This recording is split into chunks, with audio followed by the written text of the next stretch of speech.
Yo, what's up for all y'all on the YouTube replay? Hope you're having a great day. Let me start this off with a quick portfolio update because one of our portfolios legit hit an all-time high last Friday, which is nuts. But yeah, here's our Robinhood portfolio where this is our dividend-only account where every stock in here pays a dividend. We're actually doing pretty well that we've recovered from last week, during the dip in late November. But yeah, we're pretty close to an all-time high in this account. Here's our total percent change on every stock in here. So luckily we are green on every stock except for Carlisle.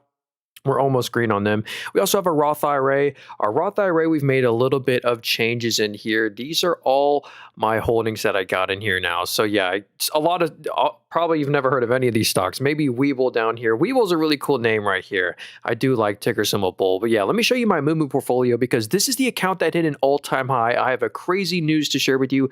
Comfort Systems, ticker symbol FIX right here, got added into the S&P 500 on Friday after hours. And because it was Friday after hours, there wasn't too much volume. So I'm super excited to see what happens next week when the market opens because there's so much passive flows that are now going to go into Comfort Systems. All the S&P 500 ETFs that copy them will all have to buy Comfort Systems. So it's just great news for Comfort Systems. So they're pretty much at an all-time high. Same with Coca-Cola Consolidated. Who knew the boring Coca-Cola bottler is crushing the S&P 500. I mean, it's at a new all-time high on Friday. So that, if you're wondering what happened here, this company bought back. They're a share buyback monster. They bought back 22% of all the shares that exist. Hey, Looney, what up, Angel? Good to see y'all. I'm doing great. How about y'all, Looney? Yo, last week, I was so busy this past week. I had 3 final exams last week, and I was sick. I was throwing up a bunch, but now we're finally back in the program. My final exam was yesterday, and I finished that. So we're back. Oh, yeah, wait, what company? Yeah, hey, I forgot what stock. Oh, yeah, this is Coca-Cola Consolidated we were talking about and Comfort Systems. Those were the stocks I was talking about. And then we have our Weeble portfolio. This is known as like our risk-on portfolio. It's not done too amazing, but we're up 19% all-time in here. And these are all the stocks that we own in here. I did buy a little more food, too. I now got 10 shares of them.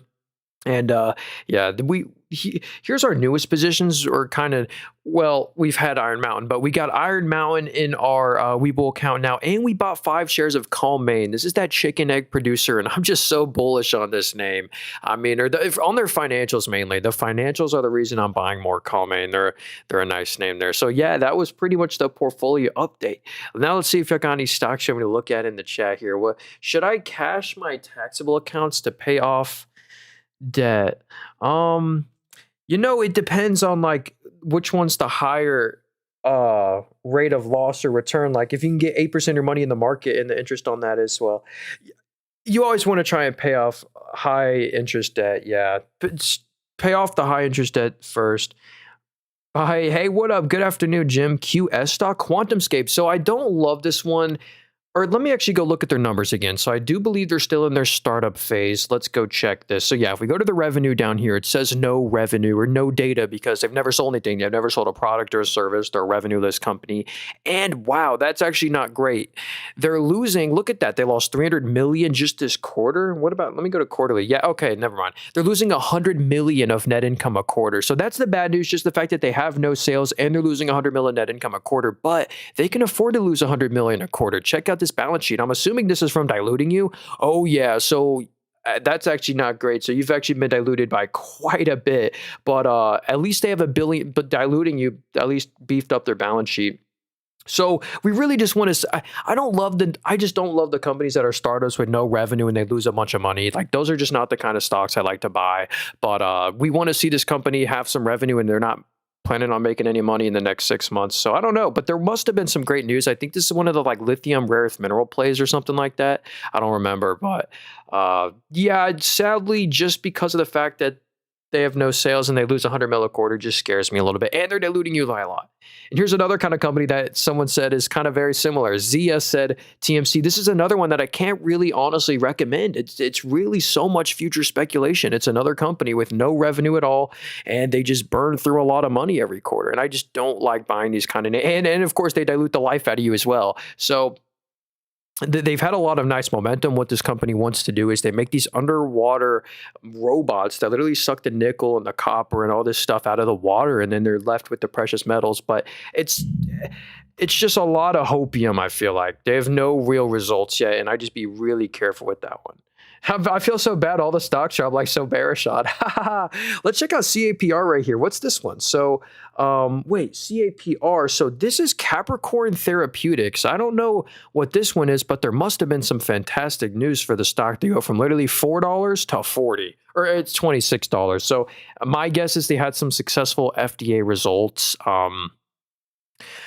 Capricorn announces. Yeah, I can't find that news. But I bet if we go to look at the right now revenue, it's zero. So yeah, this is from 2024. So yeah, they right now didn't sell anything for the past 3 quarters. Yeah, I'd be careful with that one too. Okay. Can you do Microsoft? What up, 123? Let's do Microsoft. Heck yeah, this is a beast. This is a phenomenal never sell company. I mean, if you have the intention to never sell Microsoft, it's literally worth buying right now on the dip. I mean, the PE, this is why we're not in a bubble. I mean, valuations are cheap. And Nvidia, Microsoft, Amazon, all the Mag 7X Tesla are like cheaper than Walmart. 29 forward PE on Microsoft, which is very fair. In one way or another, every company uses Microsoft. They have their Office 365 products like the OneDrive, PowerPoint, all that. They've converted from a hardware business to a software business. Check out this right here, their business solutions. It's over 120 billion of annual revenue for them. And that's just one part of Microsoft. They also have this huge intelligent cloud, their Azure cloud. It's also, you're not going to believe this, over 110 billion of annual revenue for them. I mean, it's just nuts the growth that Microsoft has. And this is the part of Microsoft that's bad. This is their hardware business. If we go to on an annual basis, it was higher in 2022. So that's flat, but it's mainly their software. Like they just continue to compound. Ever since Bill Gates left, the new CEO has just done great. They print net income, easily 25 to 30 billion of after-tax net income a quarter, after paying 8 billion of taxes. So, they own, or they have the right to buy 49% of OpenAI, which when they initially got that at like a $50 billion valuation. Now it's supposed to like IPO like 800 trill or something else crazy. But yeah, they also do share buybacks, dividends. Microsoft's an ETF in one, legit. Hey, I'm on a Windows computer, so there you go. Okay, let's see. Hey, what up, Jace? Good to see you, homie. What up, Plasma? Hope y'all having a great day. Yeah, we're finally back. Ooh, so actually, here's a good stock that I think, if you're looking for a stock to kind of buy on a dip that seems cheap, check out Sprouts Farmers Market, not financial advice. I really like this name. The forward PE is a 15, lower than its current PE of 16.5. So that means they're expected to grow their EPS, grow their net income. So Sprouts Farmers Market, they're like a more healthy, grocery-oriented, healthy grocery store. And if we go to their net margin, because that's what you really focus on for these like grocery stores, like Kroger barely has a 2% net margin. Actually, Kroger's margin in the most recent quarter was negative, actually. They lost money. Costco's lucky to have a 3% net margin, but they have abnormally high margins for the industry, and that's what I love. And I really don't know why this stock is trading at a 16 PE at this sort of growth rate. I think that's fair. And full disclosure, I do own Sprouts Farmers Market. I am down bad on them. We're down 34%. I thought it was a great deal when it was 34% higher than where it is today. Wow, this was $180. Now it's $80. That's crazy.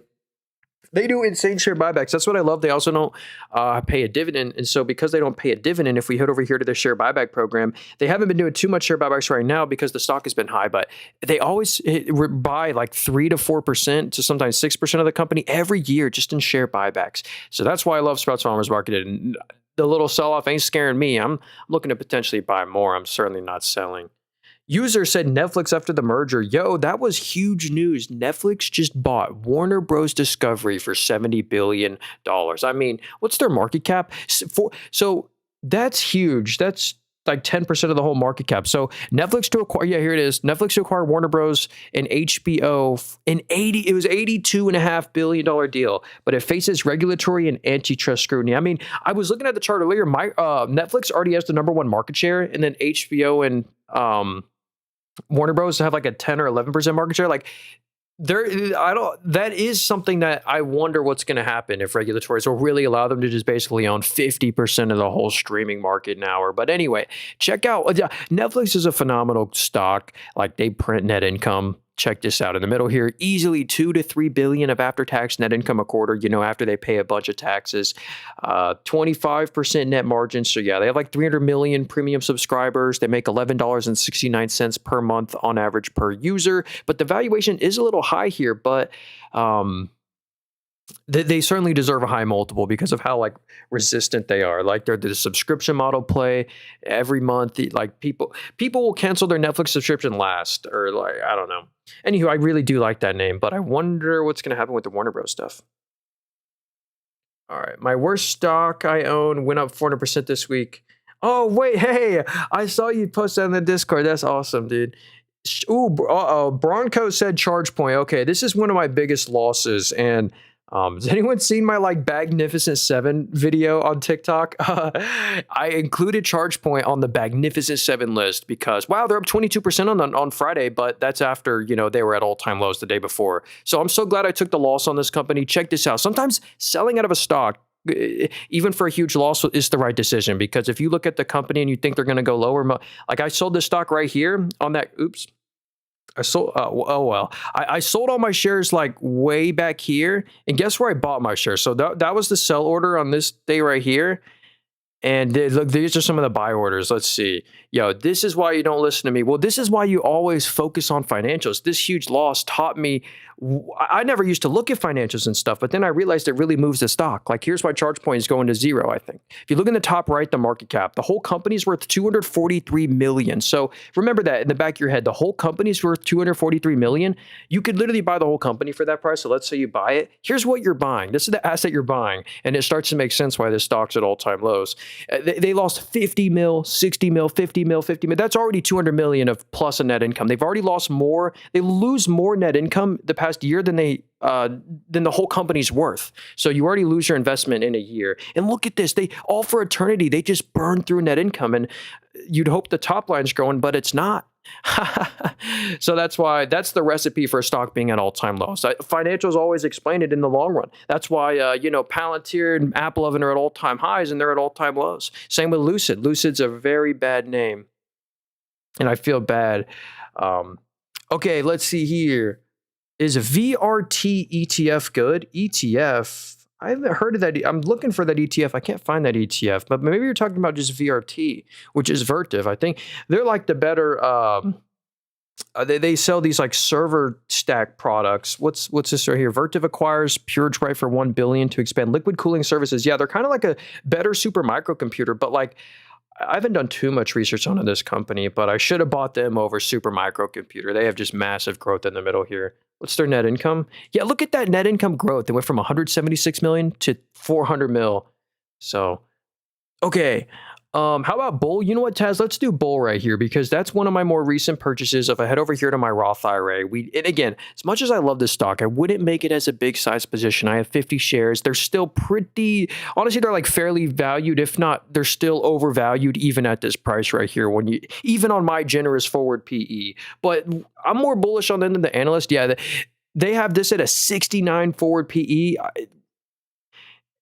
Okay, but here's the thing. I love Weeble right here because of the platform. So that stock Bull is this app, this brokerage, this fintech app right here, publicly traded. And here's why I'm so bullish on them. They just brought back around their IPO time, crypto and this prediction market stuff. And whenever you go do prediction market crypto stuff on a brokerage, that's where they make a boatload of a commission, a juicy commission. Because whenever you buy and sell a stock, they make like a fraction of a penny. But whenever you do this crypto stuff and the prediction market stuff, and they now have this Weeble Premium, which I don't pay for, but it's just like they've literally copied Robinhood's successful business model where you pay, there's like a monthly fee. But anyway, yeah, they've copied Robinhood's successful business model. I also on Robinhood, also on Futu and Moomoo. So I love the brokerage industry, and I'm bullish on Weeble as well.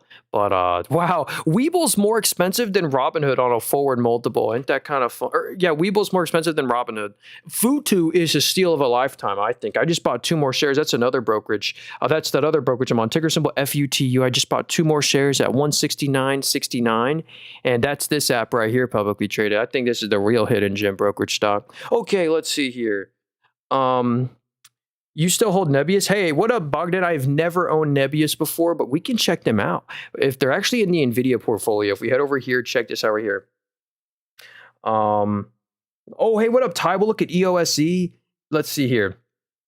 So here's the NVIDIA portfolio, and CoreWeave, APLD, and Nebius, they're all owned by NVIDIA. NVIDIA's kind of propping up these names right now because they're giving NVIDIA's giving them money, taking stakes in the company just for those companies to spend 80%, basically all that money back on NVIDIA chips. So there's a bit of a circular thing right here, but Nebius has phenomenal top line growth. I do think in the long run, they're kind of the bag holders. Hey, OLP Papa, dude, thanks for that gift there. I appreciate that. But check out the top line growth. The sales literally went from 32 mil to 150 million.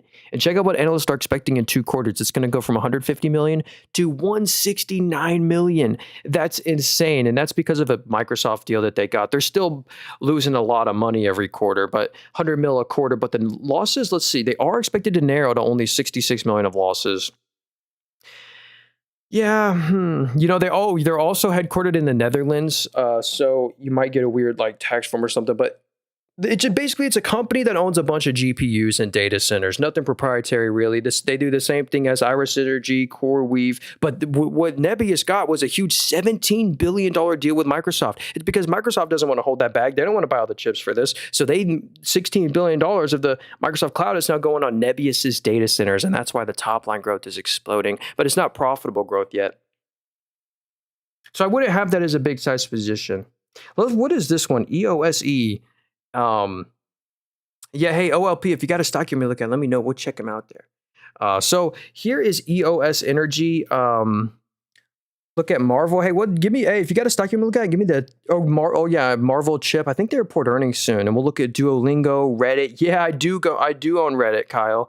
Yes, sir. Reddit's a beast. We'll check them out. So here's EOS Energy, $5 billion company. Let's see, is there any news? Nope. Probably just in a lot of demand from the whole, AI boom. So looks like there's very bullish expectations. The sales this quarter were 30 million. Next quarter, it's supposed to be 90 million. And wow. So they they lost a lot more. So they're not expected to get close to profitability, but there's insane top line growth that I guess is being expected. Look at that. Yeah. I'm going to go from 800K. It was 30 million this quarter. So next quarter is supposed to be 90 million. They did miss for the past 2 quarters. They have missed pretty significantly on expectations. So basically, if I was in the stock, I'd hold it for the next 6 months to see what happens as they report earnings on these next 2 reports. And let me see exactly what they do. So design, manufactures, and deploys battery storage solutions. So, battery storage solutions, something like that. Okay, cool. Very interesting. Okay. On Marvel chips, this is one of the cheaper chip plays, I think, because next quarter they're expected to make a bunch of money. So here's Marvell Technologies. Oh, they already reported earnings. Okay, never mind then. Let's just go look at what they reported because that's pretty interesting. Let's see here. Any weekly news? Marvell Technology reports record Q3 results, issues strong guidance, and completes automotive business sales. So it looks like they sold out of one of their businesses or something. Marvell expands collaboration with Microsoft to enhance Azure Cloud Security Service in Europe. Marvell announces acquisition of Celestial AI to enhance its connectivity portfolio. So they're just doing a lot right now. That's pretty cool. So here's what they reported versus what the analysts expected. So they slightly beat on revenue, a big beat on EPS. This is what I was telling people. Watch this EPS quarter. And the EBITDA was a slight beat as well. And they issued good guidance. So I can see why the stock's doing good. Nice top line growth. And insane net income this quarter. So anyway, interesting. What's the forward multiple? So the forward PE is a 61. That's actually not that. Actually, they are a little expensive because I just realized. So if we go to their net income right here, it says they made 1.9 billion, but they actually only made 3, which this is still really impressive how literally they used to lose. Oh my goodness. My thing's lagging today. I'm sorry. They used to lose money every quarter, but now they're actually making like 200 to 300 mil a quarter. Interesting on Marvel there. Let's do Duolingo real quick. Oh, wait, do you well? What do you think about Marvel? Yeah, hey, agreed. Yeah, Marvel's pretty interesting. But that forward PE, I didn't know. Last time I looked at Marvel, the forward PE was a 21, and I'm like, dang, that's cheap. But it's 61, so I don't know now. But the trajectory is very impressive. Hey, OLP, well, check out. Ooh, hey. I don't know if I'm going to be able to find that ticker symbol. That's a weird ticker symbol, in.fsi. We'll try and see if we can find it though. Here's Duolingo though. We'll check it out after this. Duolingo, this is a great subscription company. Basically, it's that language learning app. If you heard of Duolingo before, you download their app to try and learn a new language. And on the app, if you don't pay for their subscription, you see a bunch of ads. So a lot of people pay for their subscription. That's now 85% of the revenue. And check out the growth. This is nuts. And this is why I love Duolingo. And I'd certainly put them on the watch list right now to watch.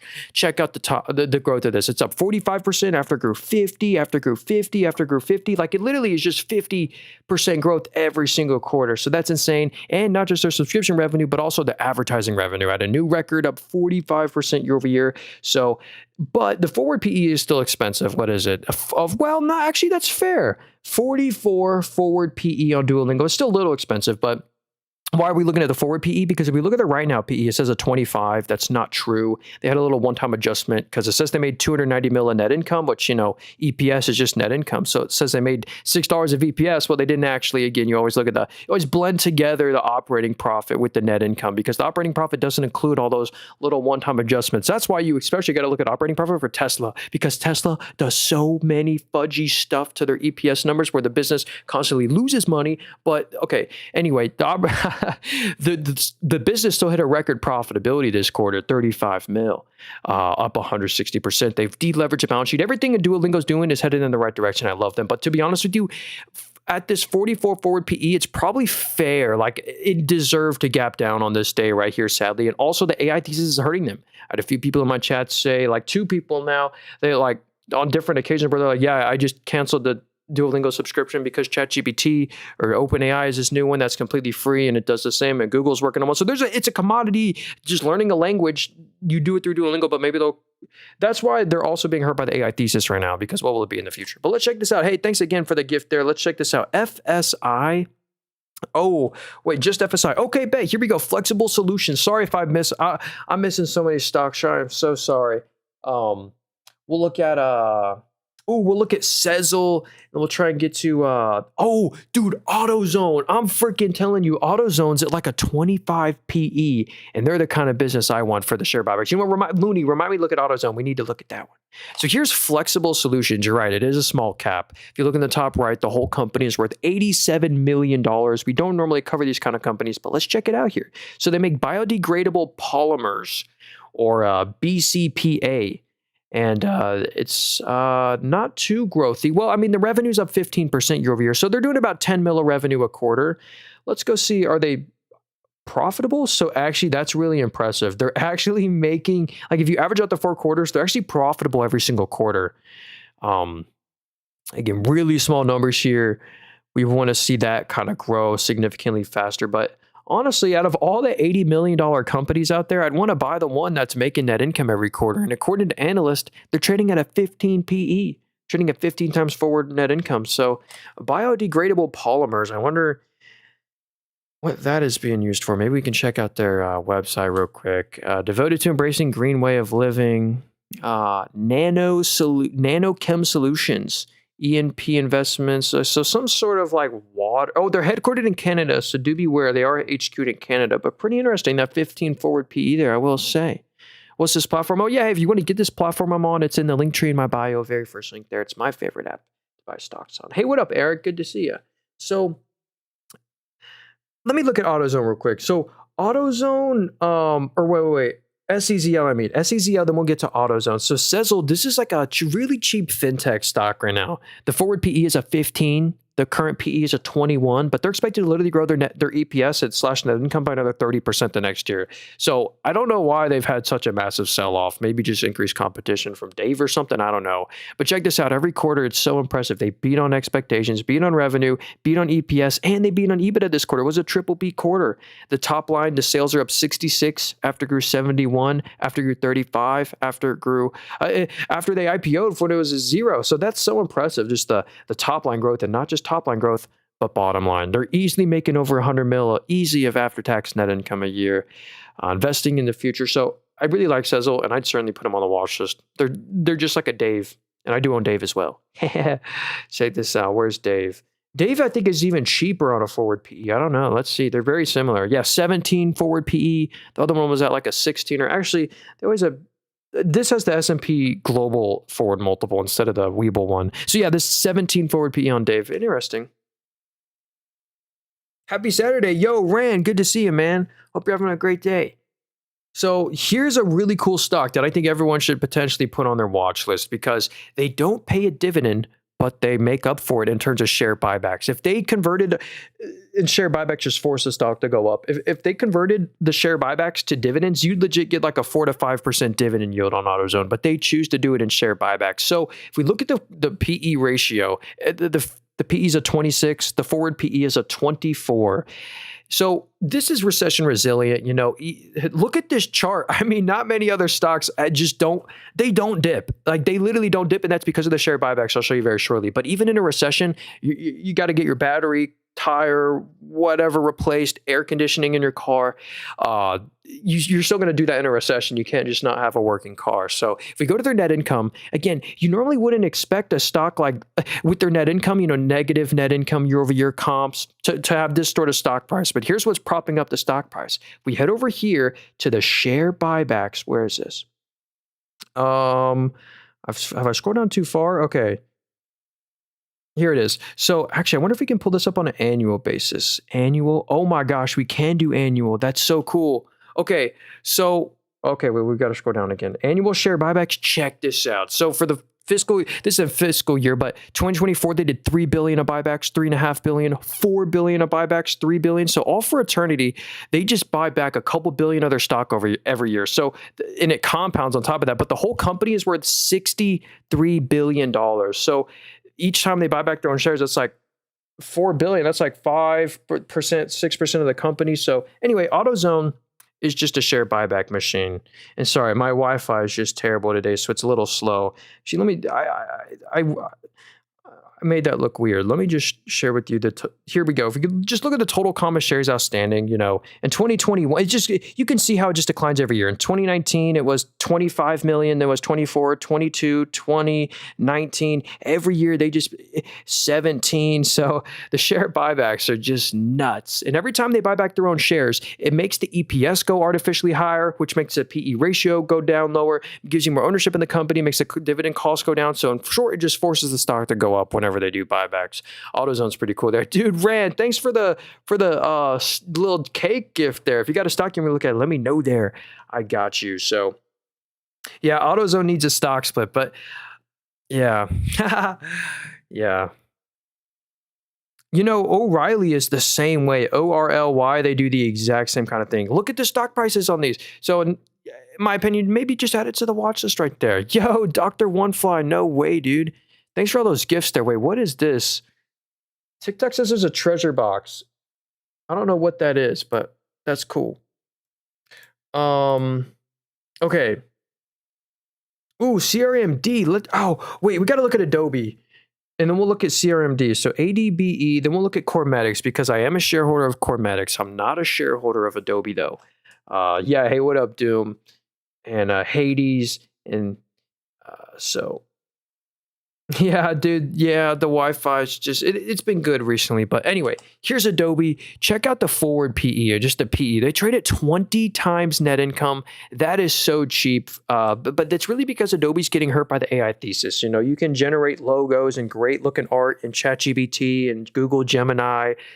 So what's being like in 10 years from now, will we need the same amount of demand for these Adobe products? And maybe so there's just so much future uncertainty for Adobe's future, but I'm always a believer that humans are always going to need the final touch on art. I use Photoshop nearly every day for my YouTube videos and stuff. By the way, best way to support me, I literally sell nothing. I have no course, book, WhatsApp, literally sell nothing at all. Only way to support me if you wanted to is just subscribe to my YouTube channel. I'm trying to build it up over there. It's called Nathan Robert. It's also in the link tree in my bio. But yeah, just type in YouTube Nathan Robert. I'm streaming on there as well. But check out the net income. Like that future thesis that's hurting Adobe isn't hurting their current numbers. Like they're still making 1.7, 1.8 billion in net income every single quarter. I mean, incredible net income numbers. And they're investing a lot into the future. But right now, Adobe is spending massive amount of money on share buybacks. I love share buyback companies.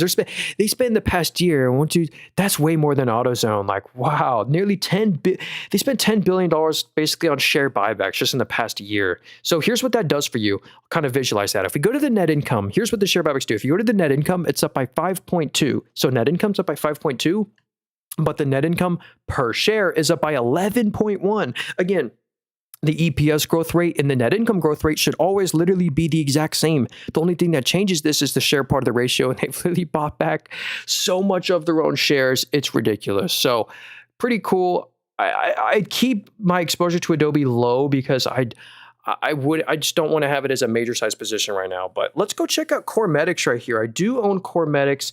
They're a small cap, and it's another one that is. I would have a CorMedix is the same kind of position as Adobe. Like, I wouldn't have it as a massive size position, but I also think it's worth maybe nibbling and buying a little bit of shares. So I own 79 shares of CRMD. I am down 5% on them, but let me share with you what I love about this stock. You're not going to believe this. The whole company is worth $830 million. So the whole company is worth $830 million. And they print net income. They're doing 20 to 50 million a quarter. The growth specifically of Def and Cath, I couldn't believe it quarter over quarter. Like, I could not believe it.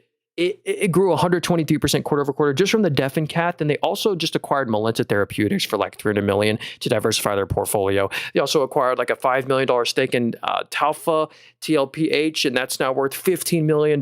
They've already, like, I really like the fact that they print net income every quarter, but there is still a lot of risk here. And there's a huge short thesis, huge short presentations on this company. Like, the short interest is a 22%. But I'm just a believer with the new acquisition of Malenta. They spent $300 million on that. There was basically 40% of the whole market cap they spent acquiring this business, which they needed to do. And anyway, I'm a believer of CorMedix. I'm a shareholder. I might be biased, but I love everything that they're doing. And I'm a believer financials will shine in the long run. Okay. When did you get into FIX? Earlier this year, actually. Check this out. We bought all of our shares right around the April dip down here. Those are all our buy the shares. We have some crazy updates. Actually, y'all are going to believe this. This portfolio right here, my Moomoo count hit an all-time high on Friday. And Comfort Systems just got added into the S&P 500. That was the crazy news on Friday. The stock got added into the S&P 500. Also, Coca-Cola consolidated, the bottler. I mean, I can't believe it. Like, this is one of the best performance stocks in history, and it just continues to climb higher. And that's not the normal Coca-Cola company. Okay, let's look at some more. Someone was asking me about covered calls or something. Do you take profits or protect your positions with puts? No, Dr. One Fly, not at all. You know, the reason like this portfolio right here is, well, sometimes if I think the stock doesn't deserve to be going up, but the reason we're doing so well, the reason we're up 87% year to date in this account is because we didn't sell before today. This is kind of an experiment. If you look in the top right, this is called our buy and never sell account, where once we buy a stock in here, I'm literally never allowed to sell it. And these are all the stocks we've chosen. Like most people, like on Cover Systems right here, it takes some diamond hands to do this. I've not taken a single dime of profit or trimmed a single share ever, or any of these positions. I've never taken a single dime of profit or anything on these positions. So it takes some diamond hands, but that's what gives you the monster returns for the long run. Because some of my biggest regrets, literally your biggest regrets, won't be buying bad companies and losing money on them. It'll be selling out of great companies like Robinhood. I used to own way many shares. I own 50 plus more shares of this company, but I sold it all for a 3x. At the time, it made sense. I made, 3x my money or 4x my money, but sold most of my position. That was the stupidest thing. Same with like SoFi. A lot of these stocks, I so regret every share I've ever sold of. Someone's saying Rocky Mountain. I think that's some like chocolate mountain stock. What's their ticker symbol again? It's like, what up, Pool? Did SoFi get added? Actually, SoFi did not get added into the S&P 500, and that's why SoFi, it was so heavily priced in that SoFi was going to get added into the S&P 500 that the minute they announced that they weren't going to get added, they fell 1%. That was kind of funny. But yeah, I'm a SoFi shareholder. I'm not, that doesn't change anything at all. If anything, I'm ready to buy more SoFi, but it's still not at a good price yet. How's Micron? Let's do Micron. What up? So MU stock. Sorry if I don't get to all the stocks here. Crispy, good to see you, homie. So Micron, they're a pretty cheap forward multiple. That's why I wouldn't be taking profits on this one. You won't believe this. If the analysts are right, the forward PE is a 15. So they're trading at 15 times next year's EPS. Let's go see what their EPS growth is. So, wow, look at the top line first off. The revenue, the sales, it's up 46% after it grew 93. So incredible top line growth, and same with bottom line. They made $3.2 billion of net income this quarter. That was legit after they paid $500 million of taxes. Like that was real net income that they made. And let's go see what the analysts are expecting. EPS right here. So yeah, the EPS is going to go from $1.40 to $3.70. So that forward PE of a 15 really is a forward PE of a 15. So anyway, I would absolutely not be trimming a single share of this one. I think these are the kind of stock that's just going to continue to climb higher. They're in that whole AI boom. Their cloud memory business right here has been booming in growth. So anywho, core data center business unit. Anyway, yeah, look at the growth there. So anyway, I like Micron. They also have a small dividend that they'll grow, but that was me. It's a Christmas. Hey, what's their ticker symbol there? Pool Boy. I don't know what I've heard of them because I always go to the insider website to see what insiders are buying. And for some reason, the insiders are always buying their own stock. But every time I look at them, it's a pretty terrible name. With Netflix to acquire Warner Bros., do you think Netflix would be a good buy? Netflix is a stock I want to own for sure. I honestly think, I don't know, Netflix is not a great buy here, but like 10 to 15% low, like $85, that's where I'd legit plow money or something. Like there's going to be like Netflix just literally, this is huge. Netflix acquires Warner Bros., Discovery Studios, and HBO for $83 billion, but it's still facing regulatory and antitrust security because they already have the number one market share, and they're about to acquire someone that has another 12% market share. So that's going to be criticized. But if they don't, that $70 billion is a lot of money because the whole company is worth $420 billion. That's well over 10% of the whole company. So it would be great if Netflix could get the acquisition. So I'm going to be watching Netflix. Maybe it's worth nibbling on today. It's worth nibbling, but not full size position yet. Okay.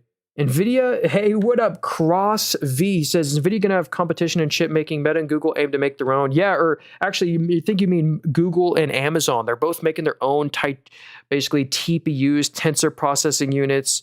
Let me actually see. Amazon just literally announced something where they had billions of dollars in deals. Look at this. Okay, actually, it's cool that the news is already here. Amazon launches their Trainium 3 AI chip and reports multi-billion-dollar revenue from Trainium 2, their TPU chips, has produced more than 100,000. A million chips produced and more than 100,000 companies using it. Partnerships with Anthropic. Okay. Anyway, Amazon, you're right. And that's actually why Google, they have huge TPUs as well that Meta's considering spending, you're right, billions on Google TPUs. Almost makes like, I remember the day Google gained NVIDIA, some of NVIDIA's market cap. Like NVIDIA went down, Google directly went up. Like, and Google's a bit like AI resistant proof of like NVIDIA going down. Okay, or I don't know.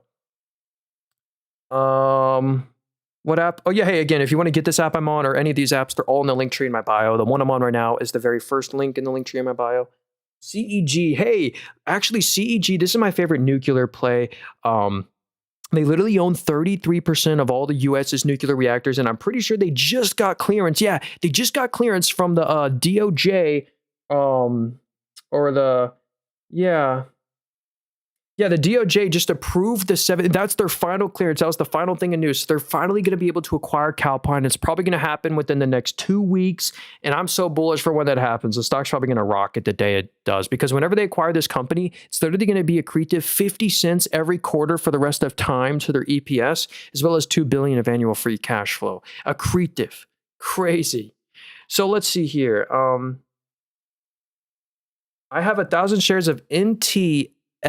What is NTFL? Let's check it out, actually. Wait, NTFL. I typed it in there. I unfortunately could not. Oh, Netflix, you mean Netflix. Okay. Yeah. Honestly, I like Netflix. Will China ever be open to NVIDIA? It was 2-3 months ago, or actually 6 months ago, but then they stopped it. SoFi is amazing. Oh, actually, let's do SoFi real quick.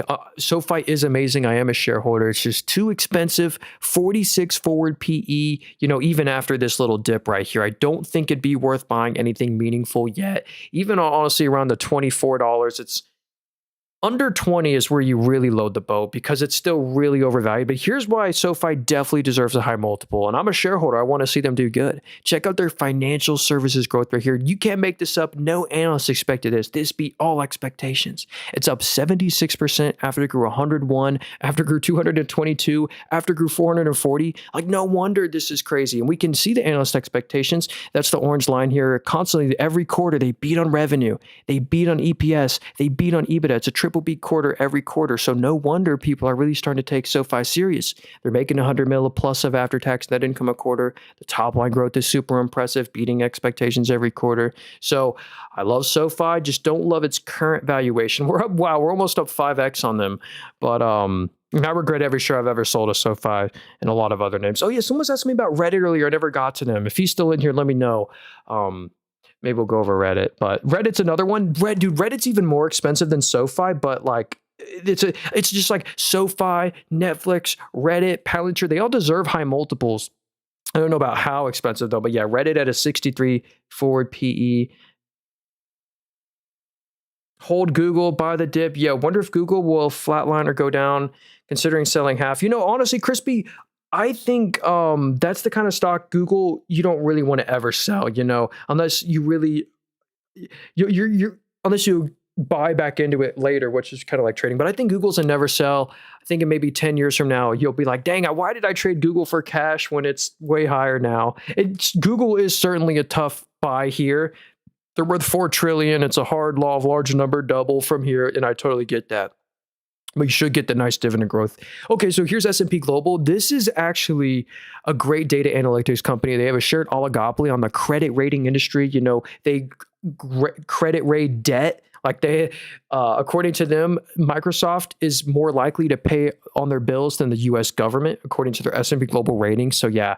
Also, if we get this brokerage I'm on right now, Moomoo buys and pays S&P Global money for their data. So if you look right here on the financial estimates tab right here, check this out. This says data from S&P Global. All these financial informations as well that they get down here are data from S&P Global. So it's pretty cool, and that's the analyst expectations and stuff. So this app that I'm on right now pays S&P Global as well. I really love S&P Global. I do think, what's the multiple though? Forward PE, a 30 forward PE. That's actually not too terrible. You get a near 1% dividend yield. What's the top line growth though? So 8%, 5, 8. So mid-single digits, that's good. I know they print like $1 billion plus a net. Yeah, look at that. Great bottom line, easily $1 billion plus in net income a quarter. So I love S&P Global. Actually, I'd put them on the watch list. They're kind of like a Moody's. Actually, Warren Buffett owns Moody's. It's more of a pure play. What's your breakdown by sector? Thinking of diversifying more? Might buy Exxon. Hey, Exxon. I love diversifying.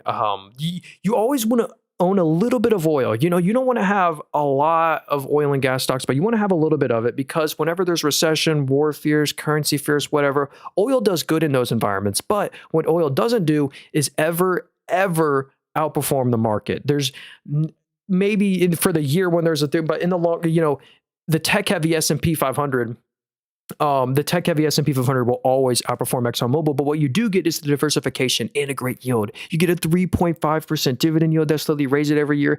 They do a little bit of share buybacks, but yeah, I like Exxon, but it says a small position because in the meantime, while you're just holding it, you get the nice yield and it makes up for it. But let's see here.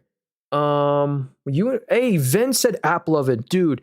I've never seen a more impressive company. Like, they deserve all the hype around them. They deserve their crazy high. Well, 51 forward PE is actually not crazy for the amount of growth and margin growth expansion that they have. So I'll just be quick about this one. If you go to the revenue, the sales are up 68%, and the revenue on that was $1.4 billion. So the top line was $1.4 billion, and they netted $840 million. That's after they paid 150 mil of taxes. That's insane. They really did net 835 million, which means their net margin was a freaking 60%. That's a higher margin than Nvidia. Like, this is why the stock has done so good. If we go to the annual margin, back here they had no margin, negative margins, but now in the most recent quarter, like actually real 60% net margin. Same with free cash flow. Literally $1 billion of free cash flow this quarter. If you annualize $4 billion of free cash flow, what's the market cap? Assuming no growth, well, $230 billion market cap. Wow, I did not know they were worth $230 billion. They're like bigger than CrowdStrike and They deserve to be so. I just can't commend them enough for how impressive the growth is there on App Love. And I probably wouldn't buy it at this price, but they deserve all the hype around them. I wish I bought them. Great numbers. Hey, Brian Paul, shout out to the member Brian Paul in the YouTube stream. He says, I use a trailing stop. That's a great idea, especially for on those high-risk names like SoFi, like you're saying. Realize 10% of SoFi in a month with that dip, might buy back in. Yeah, that's a great idea in this environment. Will you invest in Bitmine? Not really. That's just like an Ethereum holding company. I'd rather own actual Ethereum because same with MicroStrategy has been very underperforming actual Bitcoin right now because there's a lot of SEC regulation around how they issue shares. Because here's the thing about these Bitcoin treasury companies, we can basically call them. What they do is if you go to the cash and sorry, my thing okay, we're back. So if it disconnected for a second, that was my fault. But they literally, this is the cash and financing numbers. If this is positive, this means they either issued debt or diluted you as a shareholder. And they have not issued any debt. So they diluted you literally in one quarter by $18 billion. And they bought $18 billion worth of Bitcoin with it. And then that Bitcoin's up like 20%. So that's how the balance sheet literally went from 8 billion of assets to 73. And now there's new rules where they need extra shareholder approval for these kind of names to do this dilution and stuff. Because they literally diluted you by 40% in like a quarter out of nowhere. But it works. The Ponzi works. Hey, what up, Dion? He says, better of buying Dogecoin. What's cool about crypto is they're kind of like a catalyst-free asset. Like when you like a stock, Apple, like they can miss on their net income, miss on their net margin, whatever. But, there is no quarterly reports on Dogecoin. Actually, Dogecoin has done terrible. Wow, that's actually a little unfortunate. Or kind of just on the daily here. Y'all remember this little like hack day when the Binance stuff went down and it crashed a bunch of stuff? What about... Okay, let's see here. Let's look at some of y'all stocks here. Hey, what up, Brad? I own 485 shares of D-Wave. So what's that ticker symbol? D-Wave. Let me see if I can type it in for you. Qubits. Okay, so Qubits, I feel bad. I would not trust anything meaningful in this stock right here. This company is worth $9.5 billion. There's so much hype around the quantum space right now. And I feel like I've looked at a lot of stocks before, like thousands. And I know what a company like at a market cap of 9.5 billion. I mean, that's 2 Powell Industries. That's 10 Daves. And they are not... This is completely out of the realm of like reasonable. They have barely any revenue. 3 mil, 15 mil of revenue. They're losing 100 mil, 180 mil. And I guess the analysts are expecting, wow, so not even good growth. I mean, the revenue isn't going to be 15 million again. It's going to go to 4 million. This is a stock, in my opinion, you buy for the momentum. You don't just, you can still make a lot of money in this, but I would not just diamond hand this name. That's one you probably want to swing trade, short-term swing trade. I can't see it be worth 9 billion. I mean, that makes Powell Industries and that look like a steal. Wait, that's the same market cap as like Coca-Cola Consolidated. I mean, that's insane. And they do 10 mil of revenue and lose 100 mil.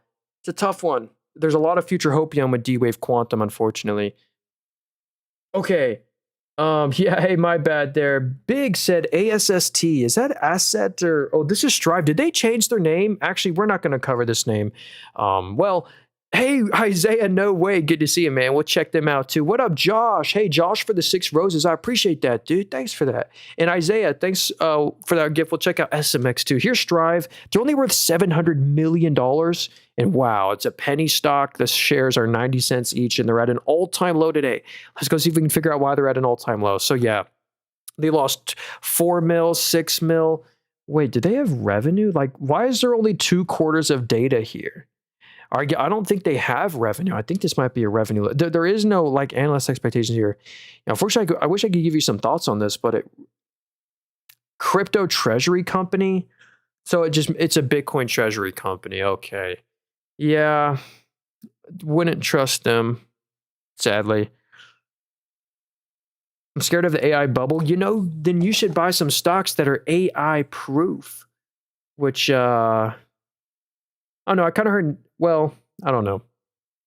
Oh, I guess McDonald's. Well, I was gonna say kind of Google, but McDonald's I think is a great never sell name. Some y'all want to see something crazy, boring? Walmart is pulling in a video. Just look at Walmart right here.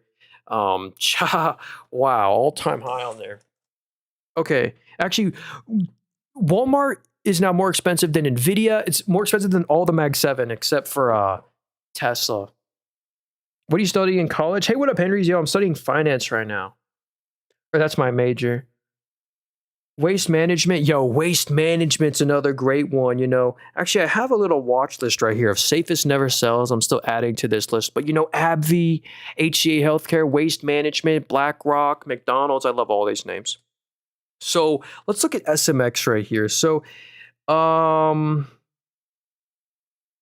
actually don't know which one you're talking about. Maybe you're talking about Security Matters. So, yeah, look at that. Looks like they momentumed up 140% on Friday. Well, that was after they were at an all-time low, but they're worth 350 million. Well, before today, they were worth like 110 million, but let's go check out the news tab. SMX secures 11 million of initial of funding. Is there any actual news though?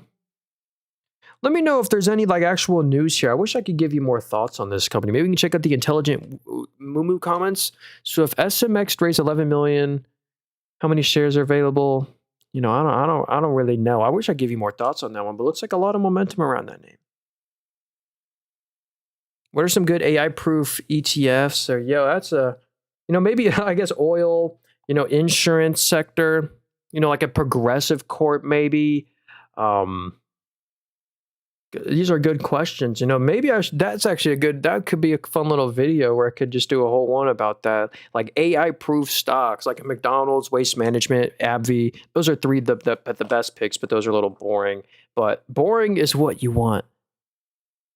What do you think of Kroger? Kroger, I think, just lost net income actually for the first time. It was a real surprise. Look at Kroger stock, and then we just looked at Walmart. Walmart hit an all-time high. Hey, Isaiah, if you got another stock you can look at, let me know there. That one wasn't too helpful. I apologize there. But here's Kroger. Let's go check out their numbers. I think they lost net income. Let me check that out. No, they didn't. Or maybe, I don't know. Okay, so they did. Actually, this had to have been a one-time adjustment. So it was. So if we go to the EPS right here, analysts expected $1 of EPS. Well, they lost $2. But fortunately, since they just reported earnings, they haven't loaded in down here yet. But I remember the Kroger CEO was saying, we're cutting our own prices so we can cut prices on our products for the consumer. Kroger is like a grocery store where you can get cheap stuff. I love going to Kroger. I don't know though. What's the forward multiple? Forward PE is a 13. Yeah, because they lost net income, it says their current PE is a 270, but you really look at the forward PE. I love Kroger. They weren't able to acquire Albertsons, and since they weren't able to acquire Albertsons, they did a bunch of share buybacks, and here's that did for you. If you go to the net income, they bought back 10% of the entire company because they weren't able to acquire Albertsons, and they just had so much cash left over from it. But look, the net income grew by 31, but the EPS grew by 42. They bought back 11% of all the shares that exist. I mean, just nuts. Oh, wait, let's look at KView here. This is, or KenView, and then we'll look at Cold. Was this company trying to get acquired by Kimberly-Clark? I don't remember. That might have been the news. I think Kimberly-Clark was trying to acquire KenView. And let me know if that was the news, I'm pretty sure. And that would be smart by Kimberly-Clark. But they own a lot of brands that kind of would be synergistic. Think of the Neutrogena, Band-Aid, Listerine. So yeah, they're in skin and beauty health. Oh, they own Tylenol, some other stuff like that. The growth has not been great. As a state, if KenView wasn't acquiring this, I wouldn't really own them because it's kind of a high yielding name that lost its growth, sadly. And Johnson & Johnson spun it off for the liability and gave them off a lot of debt, but the sales declined, the lifeblood, they declined 3.5. Last quarter was down 4. Last quarter was down 4. And that doesn't even include the new Tylenol shenanigans and the new baby powder news, where their baby powder in the UK caused sickness, we'll say, instead of the badder word. But I don't know. They still make good net income, but they actually can't afford the dividends. So check this out. They made $398 million in net income this quarter. Remember that. They made $398 million in net income. Well, they pay a dividend, and the dividend cost Exactly. Wow. 398 million of net income. Exactly what the net income was. So they literally so yes, they made 398 million net income, but they didn't retain a single dollar of it because of the dividend. See, that's what kind of is just unfortunate. So, but the Kimberly Clark acquisition is interesting. They're paying a lot of money. Let's check. Let's see. Did Kimberly Clark fall on that news? Kimberly Clark. Yeah, that was the day. So normally, whenever a company acquires a big company like that, the person who's acquiring the business goes down a bunch, but then the other one goes up. So Kimberly Clark's another kind of in a similar boat, but this should bring more sales growth. So yeah, Kimberly Clark, similar, no growth on the sales, but high yield, 5% yield. I don't know. I was thinking of buying cold. Glad I sold. Hey, what up, Holy? What's up, cold here? Hey, what up, Johnny Nine? Good to see you, homie. Any idea what you'd like to do with the finance degree? I don't know yet, Henry. You certainly something. Hey, what up, Mike? He said tap. Yo, we got to look at tap after this. I love that one. Oh, this is a REIT right here, Americold Realty Trust. These REITs, you buy them for the yields. You know, if you go to the dividend right here, they have an 8.5% yield. These REITs literally have to, by law, pay out 90% of their taxable income in the form of a dividend. So that's why their yield isn't really high. But sadly, this one has not done well. I know that this is a warehouse REIT. We can see they do triple net leases on warehouses. I've looked at them before. I would rather much or rather buy a Prologis, which has a much lower yield. But check out the stock price of this one. They acquired Duke a while ago, which every time I fly over Atlanta, like I always see their huge facilities. 3% dividend on this one, a little lower yield, but I like this one more. But you buy these to maximize your income. Okay, TAP right here. This is Molson. I do own this company, and I bought them because of the dividends and the share buyback. So if you go to the dividend right here, you get a 4.1% dividend, and the dividend is very fair payout ratio. So this was a one-time adjustment to their net income. They had this one-time depreciation charge thing or something, or one-time adjustments to the net income. And so they lost 1.9 billion net income, but they didn't actually, the operating profit, so here's the net income, but they actually made 486 million net income. You know, we can also just ignore that quarter. Just look at the past. They're always making, if you average it out, probably 250 to 300 million of net income a quarter. And if we go to the dividend only cost 93 million. It used to cost 99 million. How did the cost of the dividend go down? The share buybacks. This is insane. Like, if you average it out, they're spending easily over 100 to 200 mil on share buybacks every single quarter. So that's the best part. So if we go to the net income right here, the net income was down by 0.24, but the net income actually grew by 5% because of the share buybacks. Pretty insane. And you get the 4.1% dividend. So basically, honestly, this whole industry is struggling big time. The whole industry, STZ, if you go to the sales right here, single digit decline. So it's not one that's like super impressive, but I do own them. And I think they're the best drink company. You've probably heard of a lot of their brands. I can't talk about them on TikTok because every time I do, I get in trouble. But I think they're better than like a Constellation Brands, I think. Utilities, healthcare, yeah. Which stocks do good and will not be affected by AI bubble? Yeah, utilities, healthcare, all these chips that are happening, they still gotta have electricity in them. TEM, I sold them a while back. Is that Tempus AI? Nancy Pelosi and her husband both own this stock right here. Let's go look at this numbers. I think they're like an oncology, or I don't remember, or genomics. Okay. Some kind of gene editing, or I don't remember exactly. But if we go to the sales, this is what I love to see. This is why I look into them, because the triple digit growth the past 2 quarters, this was from an acquisition, but even before that, 88, 30, 20, 50, they've always had insane growth. So record sales on that business, and also their data and services business also had a record. These year-over-year growth rates in the middle are so impressive. So if we scroll down here, they're still losing net income every quarter. Not much. I mean, 70 mil a quarter, but the top line growth has been super impressive, 85. Again, part of that is from this acquisition. They spent like $400 million on a company, but I really like Tempus AI. We want to see them get profitable, but honestly, as long as they keep up this top line growth, I mean, the stock should just probably continue to do good. What do you think of ARR? What up, Bread? Let's check. Wait, ARR. Hopefully, if hopefully you're not talking about Armor Residential REIT, this one's a dividend trap, in my opinion. Not a great one. KVYO. What is KVYO? So Calavio, let's check it out there, Looney. BE. Bloom Energy is interesting as well. So here's Clavio. They're a $9 billion company. Let's see what industry that they're in. So they're a software application company. Let's see their revenue. So this is nice growth. I mean, it's up 32, after grew 33, after grew 47. So they're on a nice streak of growth on their top line sales here. Let's see. So yeah, beating on expectations every quarter. So they beat on revenue, they beat on net income, and they beat on EBITDA. So it was a triple beat quarter that they so they only lost 10 mil this quarter. It's really impressive. And they have a really great balance sheet. Look at that. Let's see what their cash on hand is. So they have $1 billion of cash. Let's see if that's earning interest. And it is. So they have so much net cash that they literally made 10 million, or they're making 9 to 10 million every quarter of, just interest on their cash, which just adds to your bottom line. That's why the operating profit was different from the net income. It's interesting.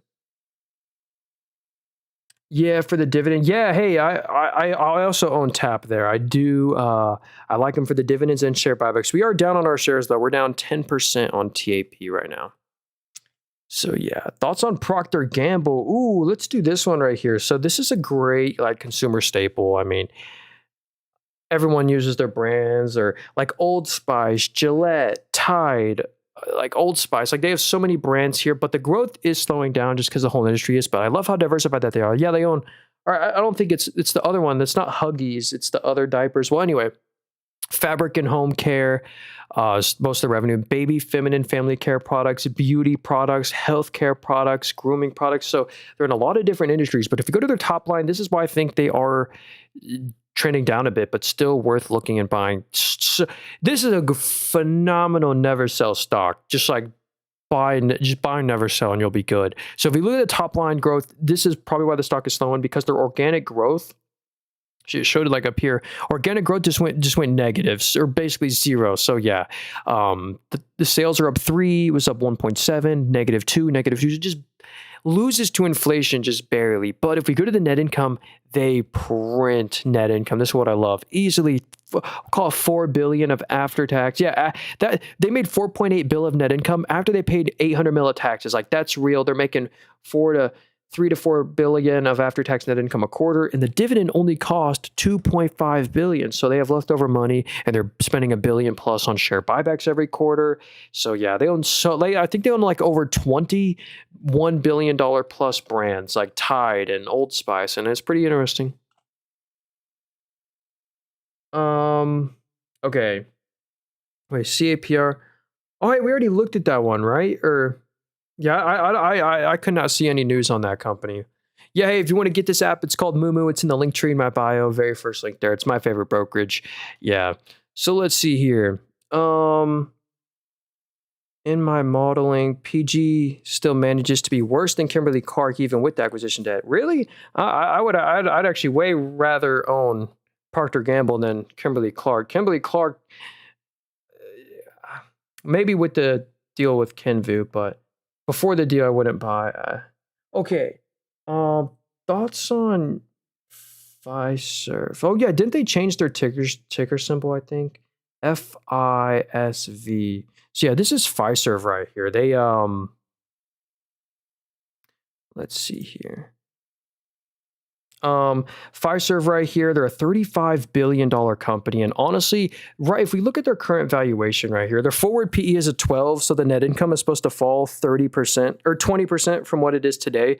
But they honestly, sadly, this is probably reasonably valued for Fiserv. Their current stock price is maybe even it's maybe slightly overvalued here, but basically, it was a terrible quarter for them. If we go look at the analyst expectations versus what they reported, huge miss on revenue, huge miss on EPS, and a huge miss on EBITDA. It was a huge triple miss quarter on every metric.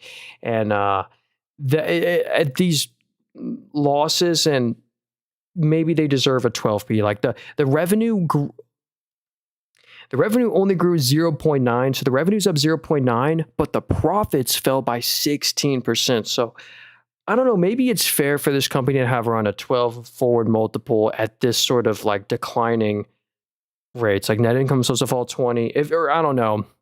I'd be careful with that one. They probably deserve that massive gap down, unfortunately. Hey, what up, Daniel? Good to see you, man. Doing good. Let's see here. TIGR. Wait, this is This is Up Fintech. Yo, this isn't a US company, I don't think, but I love their financials. Their forward PE is a 10. So they're literally trading at 10 times net income. And here's what I love about them. We can see their clients right here. Registered clients are you mainly want to focus on the paying clients. They have 1.22 million paying clients versus the same time last year of 1.03 million. So massive growth on the metric you really want to look at, the paying clients. And here's where the revenue comes from. So do beware. This is why, 38% of the revenue is New Zealand. Then 32% is the US. Singapore is 23. Then the Cayman Islands. But this is the super impressive part, the growth. The revenue's up 73 after grew 45. And out of this 175 mil of revenue, they netted 53 million. That's after they paid 35 mil of taxes. Like, that's real, this bottom line growth. That's why I love this company. Now, actually, super beware. They're actually headquartered in Singapore. So that is probably the reason they're trading at 10 times net income, just because of where they're headquartered and located. But just for analyzing your financials, like, it's really good, their numbers. Is Realty Income a thing? Oh yeah, hey, Realty Income, they are one of the monthly paying dividend stocks, kind of like Main Street Capital.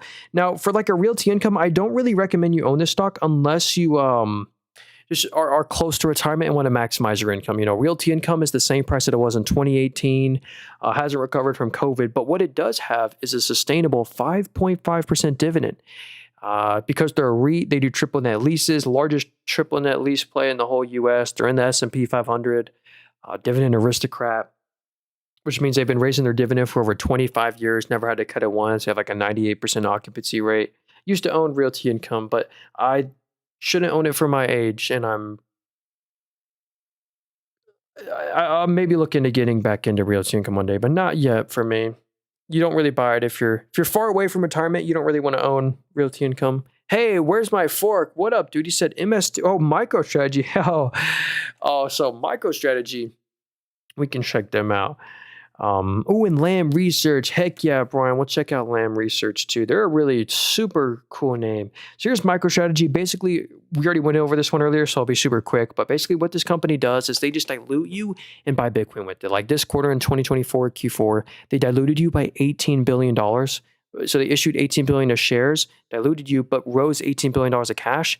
And then they bought cash and investing activities. They spent all that $18 billion buying Bitcoin, and that's how their assets just climb up every single quarter. So basically it's just a company that just owns a bunch of Bitcoin. So I'd probably rather just own actual Bitcoin, but it should kind of follow whatever Bitcoin does. I never really saw the super mass appeal in that one. I don't know. Like, I've started the Bitcoin mining companies. The Bitcoin mining companies specifically never outperform actual Bitcoin. Let's actually compare the difference here. So look at that. MicroStrategy follows Bitcoin, but it's like a higher beta Bitcoin. Whenever Bitcoin goes up, they go up more. But it looks like whenever Bitcoin goes down, it goes down more. So that's why in the past couple months here, look at the I don't know. There's also a new regulatory environment around MicroStrategy and how they can issue shares and stuff. But yeah. Actually, they have done better than Bitcoin, it looks like.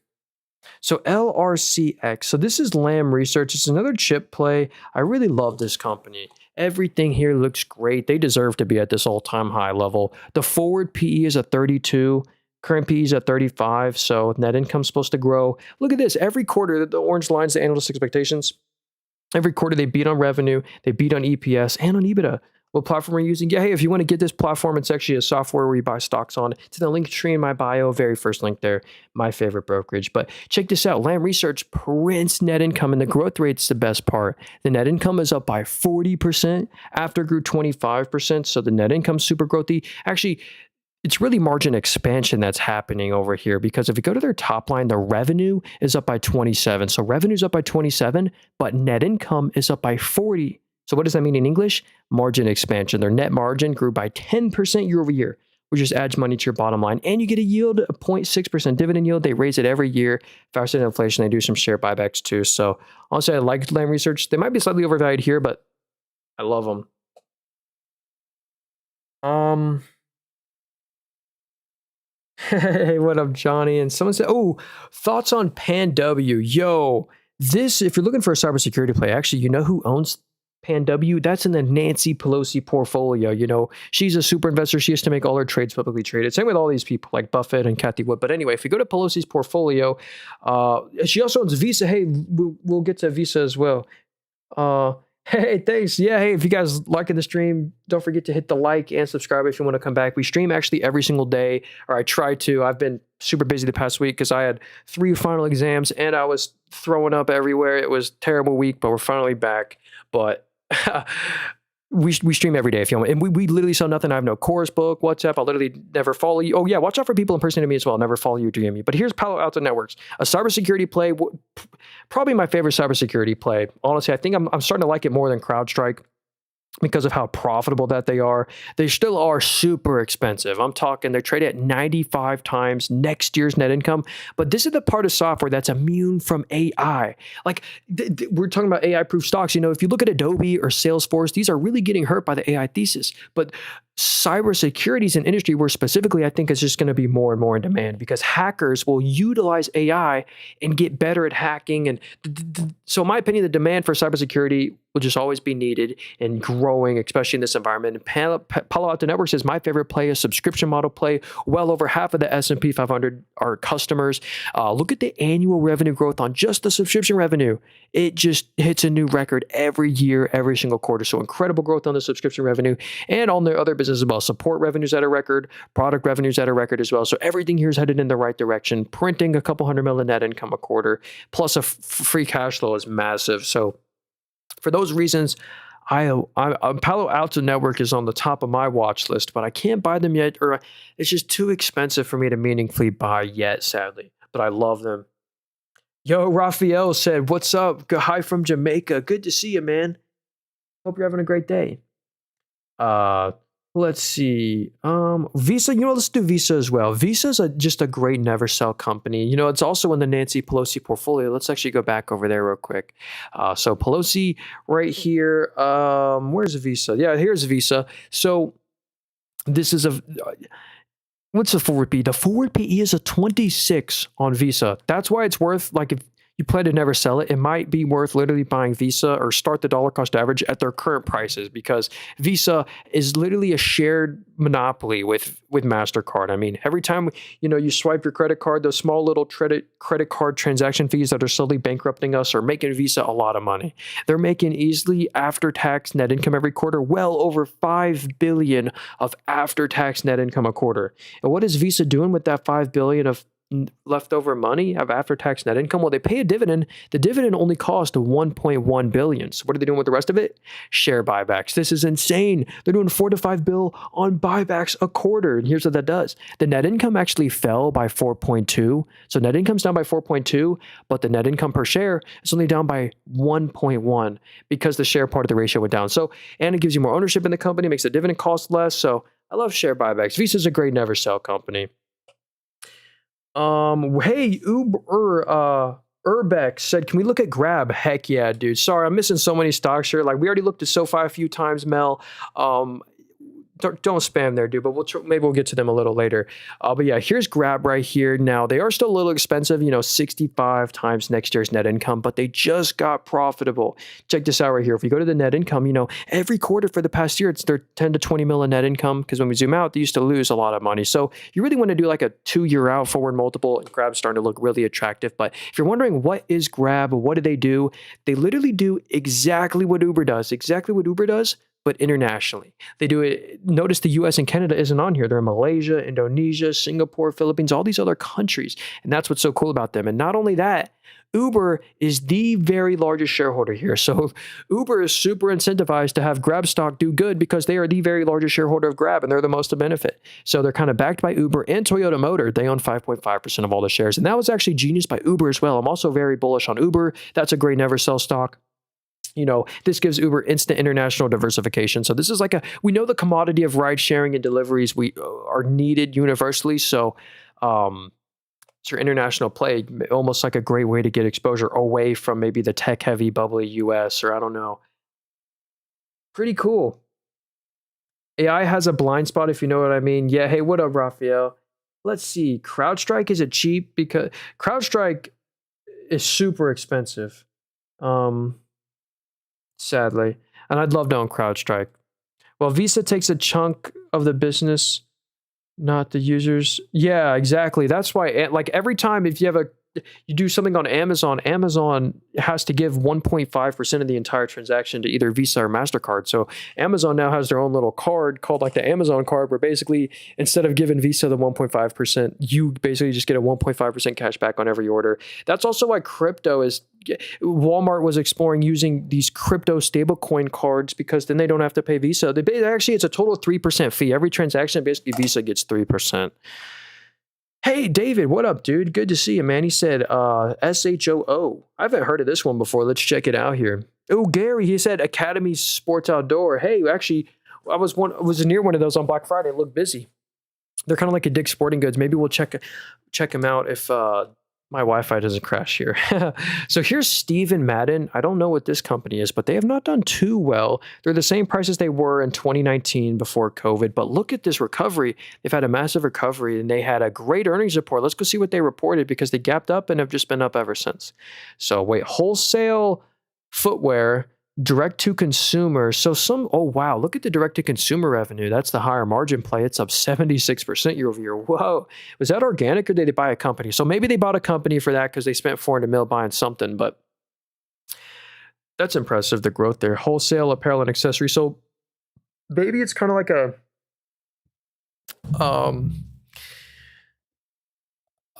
I don't know, maybe a little, what am I trying to say? Like a Dillard's, or I don't know. Interesting there. And here, actually, let's go ahead and cover Academy Outdoors. I'm not honestly a fan of like mall retail, like you know what I mean, like these. But honestly, Dick's Sporting Goods, they've done amazing, and this one's a pretty cheap valuation. Let's see. So they traded 8.6 times net income, or forward net income. So that's a very cheap multiple. But again, that's probably normal for this industry. But yeah, so apparel, outdoor sales, sports and recreation, footwear revenue. So let's see what the total business is growing. If you go to the revenue, so this isn't great. It's up 3.2. Last quarter was down by 1, down by 6. So it's a bit negative, and the net income is super negative as well, or at least the comps are, negative 12%, negative 40, negative 20, negative 30. We kind of want to see the growth come back. That might be why the stock has kind of been flat for 2-3 years, but I don't know. They're not super high quality. I mean, nothing's really blowing me away there, but they're like a cheap play, like 8.6 times forward net income. They can do massive dividends and share buybacks at a very low cost. Whenever they're trading at like sub 10 times net income, whenever you do like a dividend or share buyback, it's a really high yield on it. Microsoft seems cheap at the moment. That's kind of why I don't think we're in so much of a bubble right now. Look at these forward multiples. Microsoft trades at 29 times forward net income. I think NVIDIA's even cheaper. NVIDIA's at 28. NVIDIA's at a 28 forward PE. I think Meta's at a 21. Google's at like a 30. Anyway, Amazon's a 29 as well. That's why I legit think there's like, if this is a bubble, valuations aren't nutty. I really think that there's still way more upside, like in the market. But a lot of stuff is a tough buy.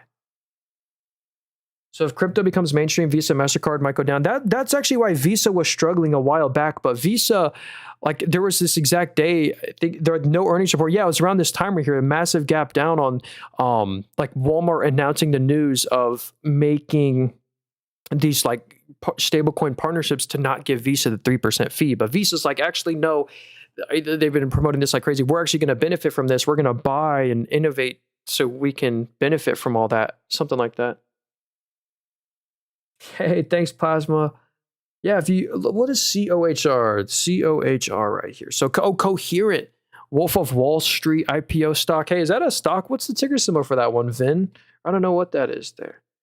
Hey, yeah, actually, let's get to SoFi after this because we haven't looked at that one in a while. So here's Coherent. It's a popular one.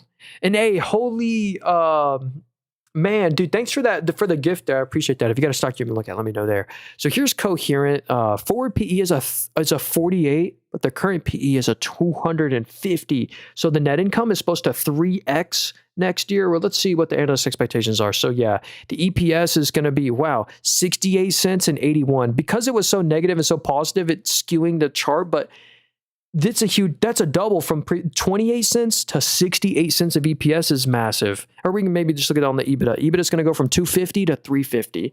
So what I'm guessing is the reason probably the stock has done so absolutely well is because it's pricing in the future growth that's about to happen. I mean, you're really waiting for the next 2 quarters. There was a one-time adjustment, but you're really waiting for the next 2 quarters of the 68 cents and 80 cents of EPS. That's going to be crazy if they just meet those expectations even. So yeah, if we exclude the one-time adjustments, we just look at the operating profit, which is what the core business is doing without all the weird adjustments. This is so impressive. The profits, basically the before tax net income is up to a record 73% after grew 7x. So yeah, they actually deserve all the hype around them. I don't know if I'd buy them here though, but I don't know. I wouldn't probably sell or trim out of them either. Crypto says, what's up? TTAN, I sold on Friday, but I think I made a mistake. Wait, TTAN, what's this one here? HON is splitting into 3 companies. Yo, Honeywell already spun off Solstice, SOLS, and I'm actually looking to buy that name. Solstice, because of that, just got removed from the S&P 500, and they added in Comfort Systems into the S&P 500. This was on Friday. SOLS is actually super interesting, another HVAC specialty metal play.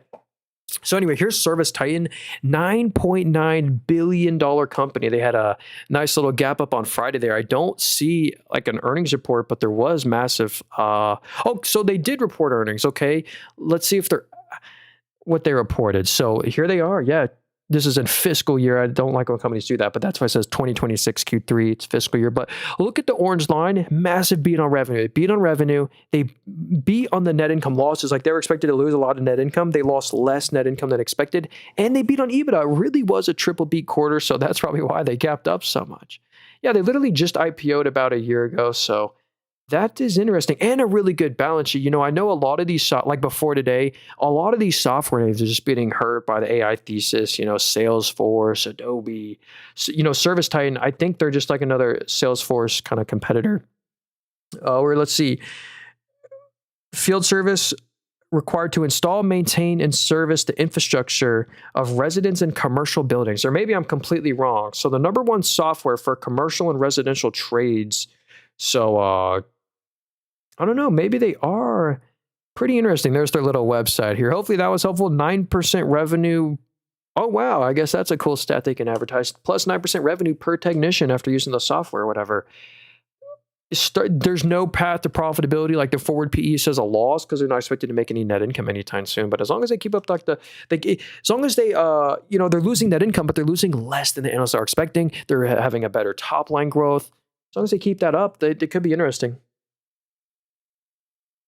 So yeah, Honeywell split off, like they're spinning off, I guess, the companies into like sector specific, like they're spinning off their aerospace business, like down here. Let's see, because I literally own a Honeywell fan. Like, where's the aerospace? Oh, that's their main business now. So Aerospace Technologies, check this out. That's so anyway, you're right. They're splitting off the businesses. Isn't Warren Buffett holding a lot of cash because he expected to? Well, Warren Buffett's in Berkshire Hathaway always just have a lot of cash, yeah. But honestly, for the longest time, Buffett has been super wrong to own a bunch of cash because he's always had a bunch of cash. And tell me where on this chart, and he's had cash since way down here, like to be all in on cash has never been the right move. Yeah, honestly, as a personal investor, I don't think that's the right move. You should always just try and like get time on your side, start the compound, and just buy. Like the goal isn't to get rich quick with stocks. It's to get that 10% return a year. You start with $100, it turns to 110, but then it snowballs. 110 to 125, 125 to 100. So you know what I mean there. That's really what you should do. Just look for a group of high quality stocks that should keep up, if not outperform the S&P 500. And just a boring strategy like that will deliver very impressive results. I mean, literally this portfolio right here, all I do is just buy and hold 7 stocks, and it's probably outperformed all the like crypto and option people. I don't know. So that's what I'm just trying to say. Like boring just doing something boring is buying and holding a high quality company can literally give you better returns than all those crypto and like weird calls where I don't even know if those people are successful in the long run, but I'm just saying it's like, anyway, let's keep going here. And that's not to bag on anyone doing crypto and options. They make a lot of money if you do it right. And I'm just not good at that. And I don't own any crypto, and I haven't done a single option in over a year.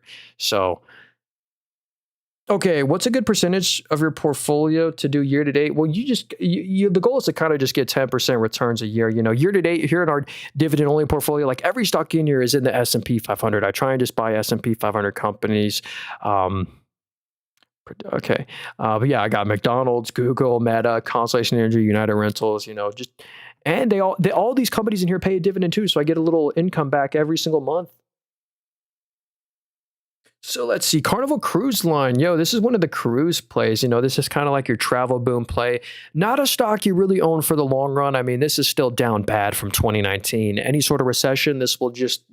The reason they're not bankrupt is because basically the government has saved them. But yeah, this Carnival Cruise Line stock is the same price that it was back in 1997. So you bought the stock in 1997. It's the same price that it is today. Again, you're not really buying them to try and honestly, you should not buy this and expect to probably outperform the S&P 500. I think it's a fun little swing trade for like travel spending plays. Like I remember right after like this is all I go, like whenever the Delta variant was coming out from COVID and all these little variants and stuff, like this stock would get smacked and people would buy the dip on it as the main rebound play or whatever. But here's what is interesting about Carnival Cruise Line though. Again, if we go back to recession times, 2021, look at this. I mean, they were burning $2 billion plus of net income a quarter, devastating bankruptcy type losses. But now that that's gone, if we average it out, the business is actually making a good couple billion a year. I mean, well, yeah, probably 2 billion plus of net income a year. Yeah, well over 2 billion in net income a year. So that is really impressive, and they could probably bring back their dividend or do share buybacks. But Royal Caribbean has actually kept up with the S&P 500. This one's done a lot better.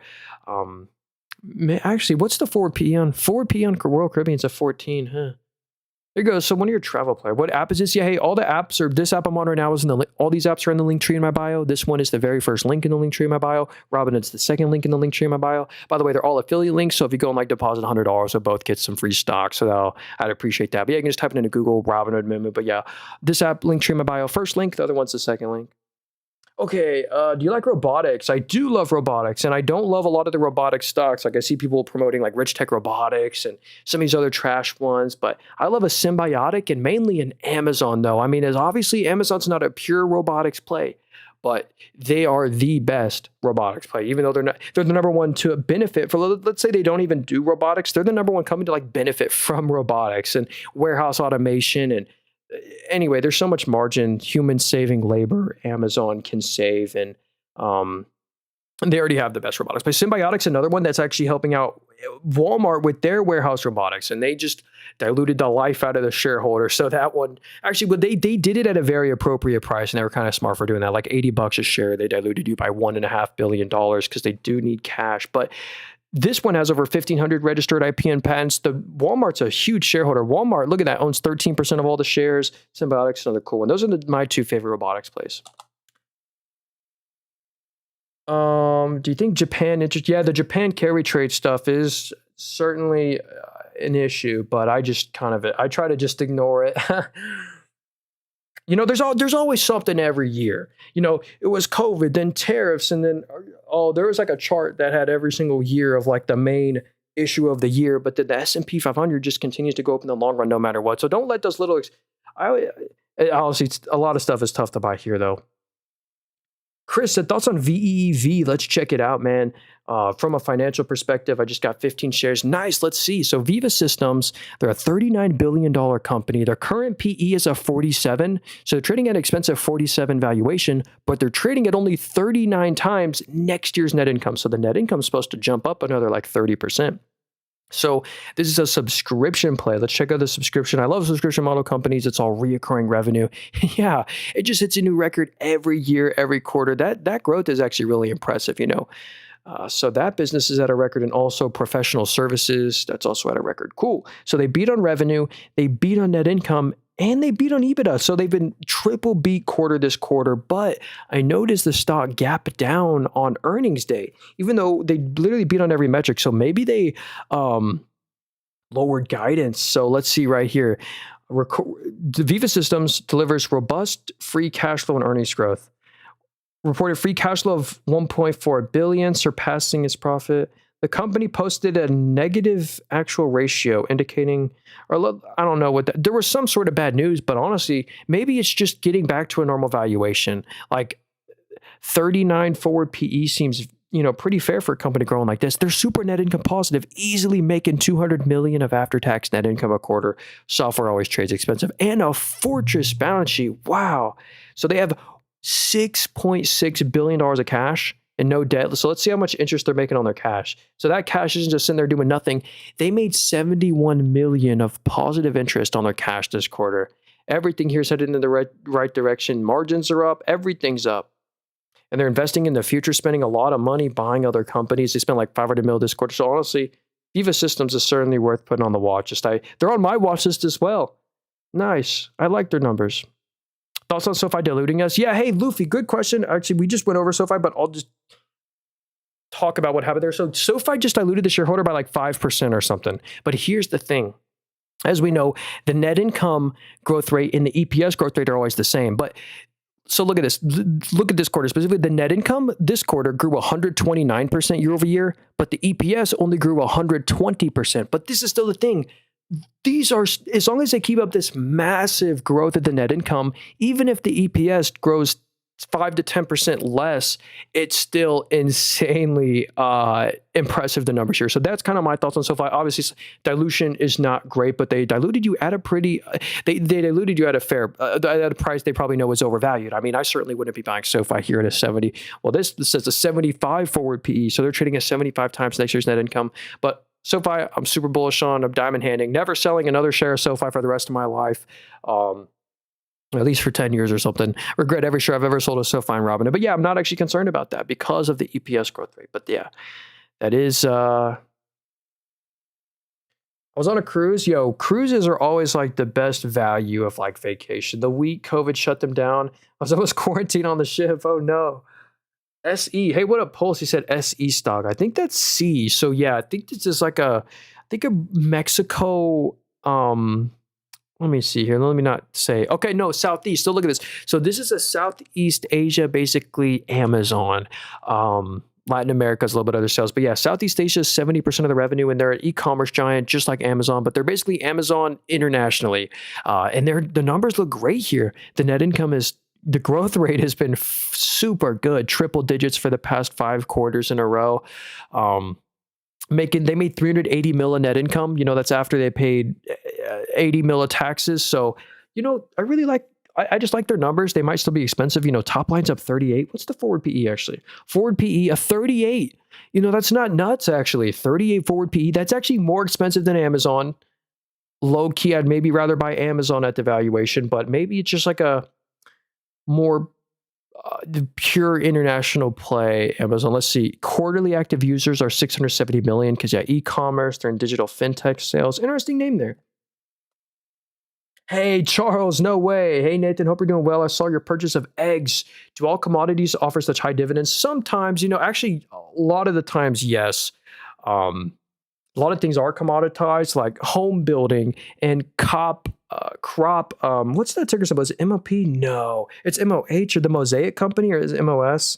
The Mosaic Company, like they just sell fertilizers. Like oil stocks have high yields. Usually, yeah, all the commodity stocks usually do have high yields because they're so cyclical. But if you're looking for a specific commodity to buy, I like eggs. Lots of conspiracy, like lots of weird chicken farms burning down, bird flu coming in. All those weird little events actually benefit Calm Maine, and they are able to raise their egg prices and stuff like that. So here's why I bought Calm Maine. Oh my goodness, sorry. There was a lot of noise. I literally just jumped. Okay. Call Main. I got 5 shares of them. They're a commodity stocks. They kind of like remind me of oil. I would not keep a meaningful amount of your portfolio in oil or in these commodity type stocks, but they're still worth owning a little bit of, like Molson Coors as well. They're still worth owning a little bit of. And I like Call Main specifically because check this out. This will impress you. If you look at the top right, the market cap, like this right here takes so much risk off the table. It's crazy. Look at the top right, the market cap. They're worth $4.1 billion. The whole company's worth $4.1 billion. And they literally have $1.25 billion of cash on hand. And that's after they did massive share buybacks. Yeah, this quarter, and dividends too. Look at their dividend up here. They have a rule where they only pay out like 20 to 30% of all their net income. And it changes every quarter. Notice that the cost of the dividend changes every quarter. It's based off how much net income they make. And like this quarter right here, 2025 Q3, $508 million in net income. Remember, the whole company's worth $4 billion. That's a huge chunk of the whole wow, that's over 10%, 15% of the market cap they made just in one quarter. And that $508 million they made was after they paid, $140 million of taxes. So they're a company worth $4.1 billion with $1.25 billion of cash, printing a couple $100 million in net income a quarter. But this net income is supposed to fall because egg prices have been abnormally high for the past, 9 months ago specifically. So the net income is supposed to fall, but this is one that I'm just going to hold. Yeah, 3.3 times PE. If you want to learn more about CalMain, I actually just made a YouTube video about them. Best way to support me, by the way, I sell nothing, of course. I have no course booked, literally nothing like that. Watch out for people impersonating me. I'll never follow you, DM you, nothing like that. Someone said earlier, was that you that just DM me? No, that was not me that DM you. So please watch out for people impersonating me. I'll never follow you, DM you. Only thing I do have, the only thing I sell, it's not even sell, I have a YouTube channel. Best way to support me is just subscribe to my YouTube channel. It's called Nathan Robert. It's also in the link tree in my bio. But yeah, just type into YouTube, Nathan Robert. Why didn't Netflix stock price drop after the Border Bros? It did actually, I'm pretty sure, but it didn't fall too much. Maybe Netflix isn't falling because they know that regulatory aren't going to allow it. I don't know. GNS. Hey, what up, Claude? Let's do this one. Sorry if I'm missing some stocks here. There's so many good stocks I'm missing here, like Austin or S. Lopez. Good to see you, man. Zeta's a cool one too. Zeta Global. Actually, we're not going to cover this name, or we'll do a super quick glance. If you look in the top right, the whole company's worth $50 million. It's a $50 million company. It's a penny stock at all-time lows. We just don't really cover these. So and they have no revenue right now. Is that real? So yeah, we're not going to cover this stock. There's nothing I can really look at there. Unfortunate. There's no revenue. What app are you using? Hey, Daniel, yeah, if you want to get this app I'm on, it's actually in the link tree in my bio, the very first link there. And I see you're on the YouTube stream. It's actually in the link in the description. It's a broker called Moomoo, my favorite one. Yeah. Okay. Yeah, if you're on the TikTok stream, it's in the link tree in my bio, very first link there, YouTube description. Yeah, egg stock is a thing. Yeah, they have the #1 market share for chicken eggs in the US. CALM has a 30+% market share for chicken eggs in the US. They own the whole supply chain, and yeah. Again, wouldn't have it as a major size position. Okay. Let's look at some more here. We'll probably be live for another 20 minutes or so. I appreciate y'all being here. We actually stream every day if y'all wanted the follow button. So look at PTN delisted. Wait, delisted. Okay, yeah, I don't know if we should cover this one either. So $39 million company. Let's see if it's worth looking into. The whole company's worth $39 million. And is that real? It says they made $4.6 million net income. Is that real? I mean, they're selling off assets every quarter, but it looks real, but I don't know. Yeah, like look at that. It says they did $8 million of revenue, and on that revenue they netted $4.6 million. There must have been, I guess revenues have had to be only $25K. That might have been just some little one-time adjustment from selling an asset or something. I wish I could talk more, but there's so much speculation there. I don't know. That one looks real weird. Hey, JVM, what up, dude? Oh, wait, Wesley, what up, dude? He said EFX. Let's check out EFX, and then we'll check out Dash. DoorDash is publicly traded. We'll check them out, too. So Equifax, this one has not done too well, unfortunately. Yeah, dang. Wow, they're the same prices they were in 2021. So let's see if we can figure out why they're declining. So Workforce Solutions. So if they're like a CRM play like Salesforce is really getting hurt right now. Same with ServiceNow. It might just be kind of following that these software names are getting hurt by AI. And the forward PE is a 30. Sadly, it might actually be like reasonably valued here. Like they kind of deserve to fall from $300, but it might now be like fair, not like cheap, but also maybe slightly expensive here. I don't know, but 30 PE. Let's see their net income. They make good net income, easily 150 to 200 mil of after tax net income a quarter. They're paying like 80 mil of taxes a quarter. Sales are the sales are a bit slow. Mid single digits. 7.3. Salesforce is growing, I think, a little fast. Yeah, top line a little faster, but they're making good net income. And so it's a mixed bag here. And they have a dividend, 0.8% dividend yield. There are consulting services, software outsourcing. So look at that. Yeah. Human resources, business outsourcing solutions is what they, here's kind of their website right here. Equifax Complete. Maybe some interesting there. $19.99 a month. Pretty cool. It was a milestone payment. Oh, okay, Tyler. Cool. Oh, Dash stock. Yeah, so here's DoorDash right here. Uber, I maybe would rather buy Uber. Uber is certainly cheaper in terms of valuation, but DoorDash actually has an exclusive partnership with McDonald's, where if you go on the McDonald's app, you can actually place in a mobile order, and and it does it through all the DoorDash network, but you never need to make a DoorDash account. Like it's all through DoorDash, but it's just on the McDonald's app instead. But anyway, let's see right here. DoorDash director Alfred Lin purchases over 100 million. Dang, he must have some money or something. Purchases over 100 million in company shares. Just an insider's. He had 100 million extra. Okay.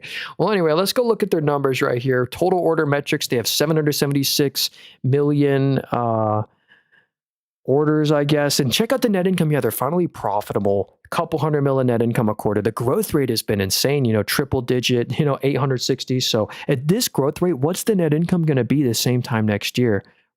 Like record profitability this quarter. I think they just acquired, I think it was called Deliveroo. They acquired Deliveroo, which is like Australia something. Yeah, look at this. Cash from investing activities again. If a company acquires an asset or is buying chips or buying land or whatever, this will show up as a negative, and they just acquired a company for basically $1 billion. I love that about DoorDash. And yeah, it looks like they also diluted you by $2.4 billion to do that, but that doesn't matter. I love the net income they make. I like DoorDash, but they might still be more expensive. 74 forward PE. I think Uber is like a 21. And Uber does the same thing. I think these are kind of going to get commoditized. I do love Google Waymo too is a cool one, but they don't DoorDash you food, but cool. We know that people love DoorDash. They get the subscription money too. Hey, G. Smith said KBR. Let's see here. KBR. So this is KBR Inc. Haven't heard of this one before. They're a cheap company. They're trading at 12 times forward net income. Let's see what happens. So Mission Technology Solutions. So it looks like the growth is exactly 0% year over year. Sustainable technology, that actually went negative. So that actually looks like, that kind of explains this, the core business, the lifeblood of the company. The sales are missing like crazy versus the analyst expectations. So look at this. The analysts last quarter expected 2.08. They basically missed on the revenue for the past 3 quarters. And they missed on EBITDA kinda. So I don't know. It's like a mixed bag. So the sales went negative this quarter, but they still made, actually the profits did fall 17% as well. So it looks like their margins did fall a slight bit as well. Yeah, gross margins fell, but I don't know. Maybe they're worth looking into. We want to just see the growth come back. They have a 1.5% yield, and honestly, the growth is gone, but maybe a 12 forward PE is fair for a company like that. I don't know. Wish I'd give you more thoughts on them, but anyway, headquartered in Texas. They're in government solutions. I realize you can't cover everything, but can you explain one of these charts? Yo, Zylan, what up, dude? What do you mean charts there? Or, I wish I could help you out there. Yeah, we're kind of looking at just like the numbers of a company. Like this is their net income. Honestly, I have a bunch of videos. Like, by the way, I sell nothing. I have no course, book, literally nothing like that. All I have though is free YouTube videos where I made a video called How I Analyze a Stock, where I teach you what everything is, like what's the cash from investing activities versus what's the cash from financing activities. Like, why do we need to know that? Because whenever a company is buying a business, it'll be super negative here. But if they either issue debt or issue shares, this number will be positive. But if they pay off debt or buy back shares, this will be negative. The core business, the cash from operations, this is the number that the core business. it includes the negative interest debt that they paid on their cash, but it doesn't include the OpEx. Anyway, there's a lot of cool stuff I have over there. My YouTube channel is called Nathan Robert. It's also in the link tree in my bio. But yeah, if you just want to type into YouTube Nathan Robert, you'll find it. Best way to support me is just hit the like button and watch from there. Okay, so, ooh, George. Oh, wait, actually, let me check this one real quick.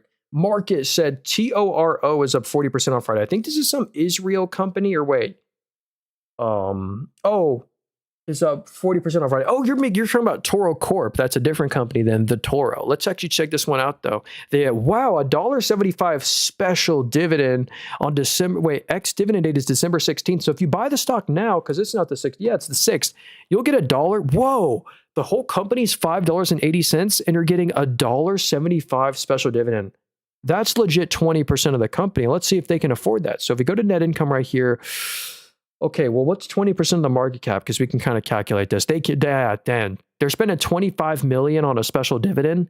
I actually don't like that. They're spending, that's my guess. They're spending around $25 million on a special dividend. Well, they make $1 million of after-tax net income a quarter. And that I would not buy, don't buy this stock, not financial advice. This looks bad. Sales are down to, first off, it's $4 million of sales, but it fell 25% after it fell 78%. I think they're trying to just do this dividend to bring investors back, but it's not going to work, I don't think. Yeah, forward PE is negative. That's tough. They can't afford that dividend. They should not do that. I was hoping they could. Okay, AutoZone next week. Yo, we did some deep research on AutoZone earlier. So let's actually cover Rocket Lab. Yeah, AutoZone is at a 25 PE with massive buybacks. And it's recession resilient kind of because AutoZone, you got, even in a recession.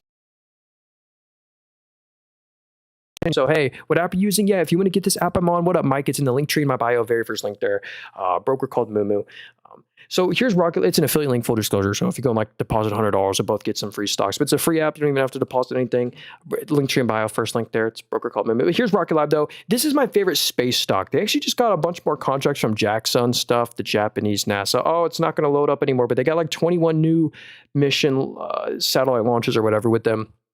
I love Rocket Lab, but I hate their valuation. It's stupid expensive. But like, look, here's why they deserve somewhat of a high multiple, though. If you go to their space systems revenue, this is why they're still my favorite space stock. I wouldn't touch any of the other ones. Like ASTS is okay. But look at this one. Real growth, real numbers. The sales are up 36%. It's the first time ever it was over 100 million of revenue for the quarter for the space system. So it's 114 million of revenue, up 36%. After grew 95%. So they're on a streak of growth right here, and not just the space systems, but also the launch services. It grew 95% to a new record as well. So Rocket Lab, both things are headed in the right direction, beating on expectations every quarter as well. They're still losing a lot of money, but they also just acquired Geost, which will add even more to the growth. So I would not own Rocket Lab with a meaningful amount of money, but I wouldn't be shocked to see them still do good because it's such like a retail favorite, space but there's no margin there. There's no like net income to make. I don't know there. Can you check? Yeah, hey, what up? Bloom Energy. I don't like this one I don't know, man. There's a lot of hype around this name. The forward PE is a 350. Its current PE is a 1,500, but they're trading at 350 times next year's net income. There are bullish expectations. Check this out. Here's why they've probably done. This is why they've done so well. They're beating on every expectation every quarter. I like them. They're just probably still too expensive. Check this out. This quarter they did 420 mil of revenue. They expected 420 mil of revenue. They did 520. So it's a massive beat. They still missed on net income and slight beat on EBITDA. Well, basically missed. But anyway, hopefully by this time next year, yeah, they're just now kind of getting to profitability. Their Q4 is their best quarter, but then all the other quarters, they lose net income. So what does this company do? BloomEnergy.com. Let's see here. Looks like fast, reliable power. Bloom Energy server generates power on site, converting fuels like natural gas and hydrogen into electricity. So actually, this might be a demand because what's under every data center are two big diesel generators. Because if the grid goes down, they need backup generators to run these data centers because it can't go down. So maybe that's why they've been booming. Bloom has been blooming, I guess. That's my guess. I know GE Veranova's kind of been benefiting from that. Look at them. Okay. Let's see. Ooh, Damon said Coco. Dude, I've been talking about this stock for a while. This one's a really cool one. Um, oh yeah, the Rocket Mortgage. That's a nice, interesting interest rate sensitive play right there. Remind me to get to Rocket Mortgage. Yeah. I really think as interest rates go lower, people are gonna they just acquired Mr. Cooper and Redfin. They're gonna really capture all the refinancing boom that's happening as rates go lower. Rocket Mortgage. But anyway, let's look at Vita Coco.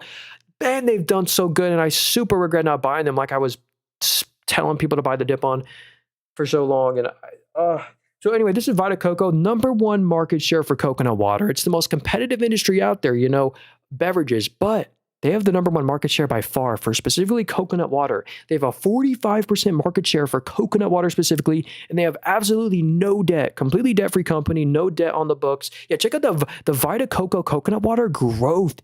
A record 154 million, up 41%. It's never even been close to that before. They really do deserve to be gapping up this quarter. We have a lot of Vita Coco at our house right now. And they make 20 to when you just start out, it's really a low margin. It's okay to have negative margins at the beginning, low margins. But anyway, Vita Coco, I really like them. I don't know about their current valuation, but I love them. Okay, can you explain my Pinterest drop? Yeah, they have a super expensive valuation.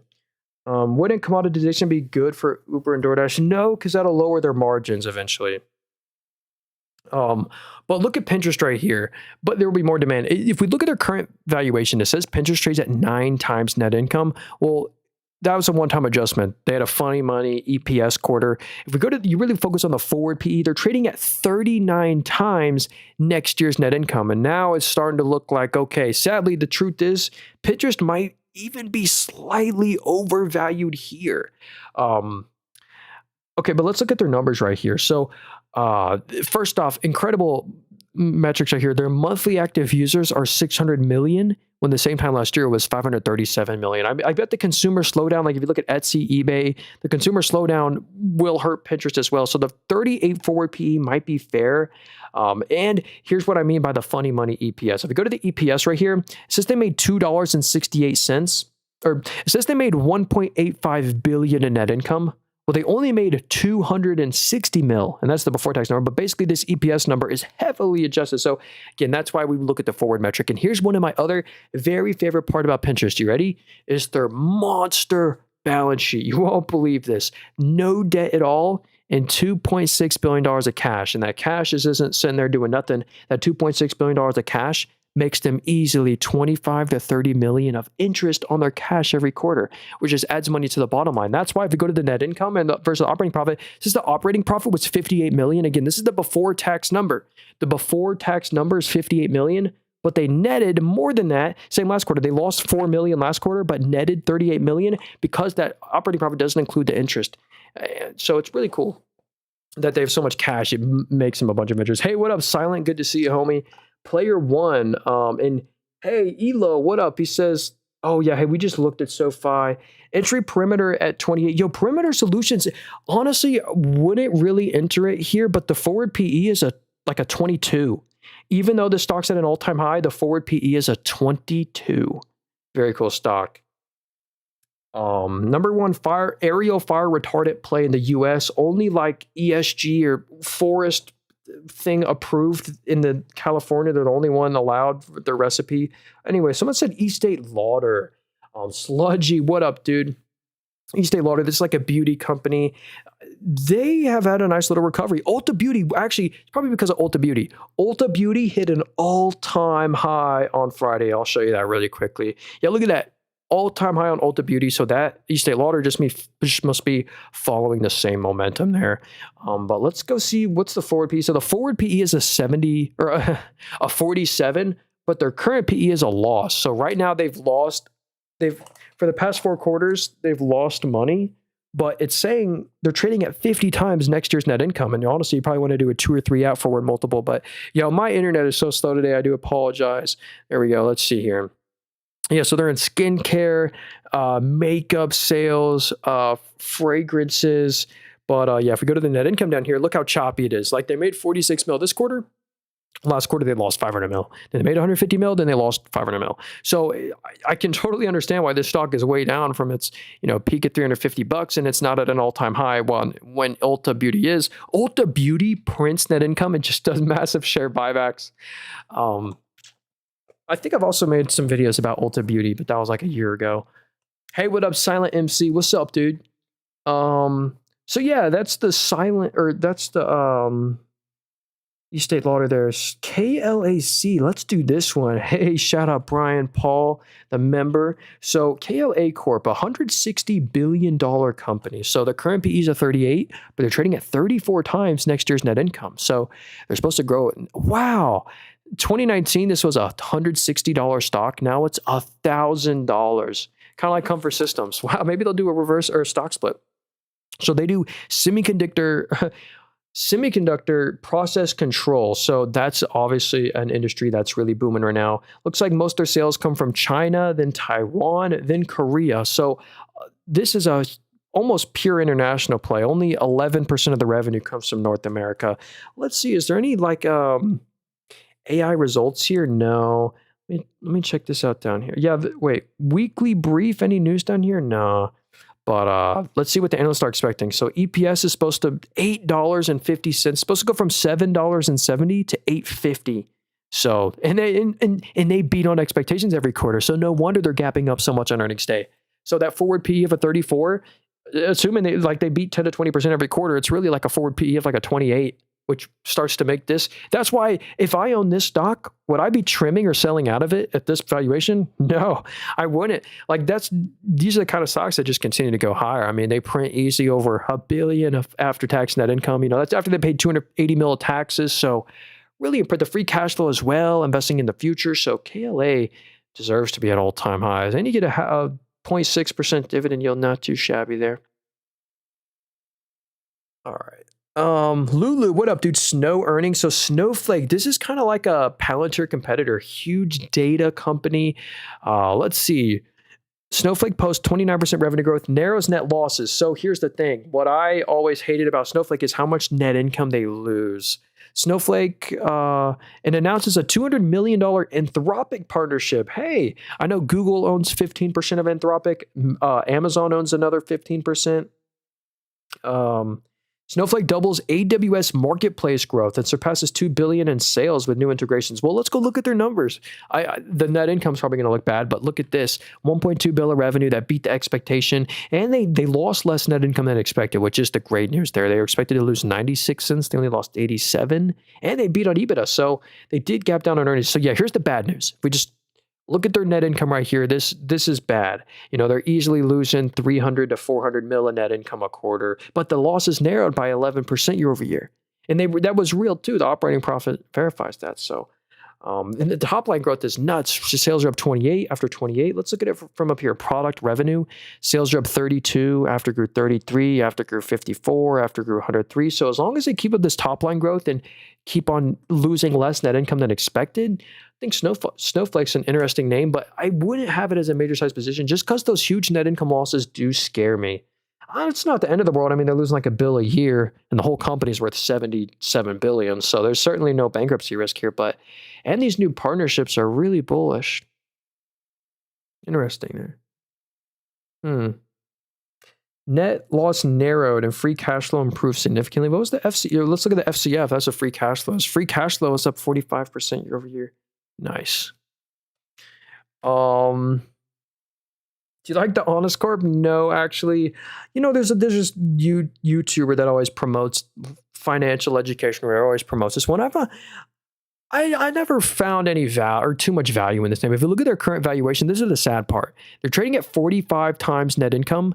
But if we look at next year's net income, they're expected to lose net income next year. So there is no forward multiple. Hey, someone said, has anyone ever told you sound like Charlie from Smiling Friends? I have actually never seen that before. I might go look that up or something, because I don't know. But yeah, the Honest Company, they just sell these beauty products, and it was a big miss. They expected 99 mil. They only did 92 mil. So this is kind of what analysts are not too happy about. and I wouldn't be too happy either. The sales, the lifeblood of the company, is down 7%. Last quarter was only at 0.4. Doesn't beat inflation. They're still making net income for the past 3 quarters, but the analysts are expecting them to lose net income. Yeah, dang, whoa. Weren't they doing 100 mil of revenue? Or look at that. So they were nearly at 100 mil of revenue, 99, 98 million. Well, next quarter, they're only expecting 87 million and 85 million. And they've constantly missed, or they missed big. I can see why Honest is doing so bad, sadly. Hey, watch out for the guy in chat there. Ooh. Watch out for people first into me. Just know I'll never follow you, DM you. I literally sell nothing. I have no course book, WhatsApp on the literally sell nothing. So watch out for that. You want to hit the follow button though. We stream every day. Hey, George said ONDS. It's a drone play for 2026. Let's check it out here. So they're a $3.3 billion company. So Ondas Autonomous Systems, that must be drones. And look at that growth. Obviously, it's small numbers, so it's easy to grow, but it's 10 million this quarter. That's a record. If you annualize that, that's 40 million of revenue a year. Yeah, analysts expected 7 mil. They did 10 mil. So that's interesting. Maybe they'll do 20 mil a quarter, and that's, close to 100 mil a year annualized. So honestly, I just like the growth of this one. Again, super small company, 10 mil of revenue. I wouldn't have this really as a meaningful size position, but it could be worth putting a small amount of money into. Looks like, here's their, they have like drone surveillance, or they call it. They do drone surveillance. Association of America Railroads selected .16 protocol by Ondas Networks for, okay, cool. Okay, drone play, let's see. There's a fixed guy, haven't seen you in my For You page in a bit. Hey, what up, dude? Yeah, hey, what up, Bond? Yeah, the S&P 500 just added comfort systems into the S&P, which is phenomenal. Too bad it was Friday after hours. The stock really couldn't react, but I'm really curious to see how this stock opens up on Monday. And if you're wondering, will I take any profit or trim? Absolutely not. I'm diamond handing all these stocks in here. This is kind of an experiment portfolio. If you look at the top left, it's called buy and never sell. Once you buy a stock in here, I literally never sell it. So, all right. ADPT has dipped 35% for the last 3 days and plans to sell its auto firm. Let's see. All right, let's go. What's the short interest? So the short interest is a 7%. That's not bad. All right. Wait, I typed in the wrong name. Wait, did I? ADPT. Okay, Adaptive Biotechnology. So it's a biotech company, but you're saying they sold off some automotive thing? Well, anyway, let's go look at their numbers because that's really all that matters here. So minimal residual disease and immune disease. Well, look at that business. Whoa, up 300% year over year, comparing for some pretty bad numbers. But this quarter specifically, wow, they expected 64 mil. They did 93 mil. That's really impressive here. And they made net income on that. Actually, you know what? I'll put them on the watch list, or I'll put them back to the top of the watch list. I can see why this stock has just had a massive straight up stock price. Hopefully that was the right stock there. I didn't know. Maybe you mean AVPT, but okay. Let's see. Thoughts on Nebius? Let's do Nebius right here. This one is owned by NVIDIA. And hey, no way.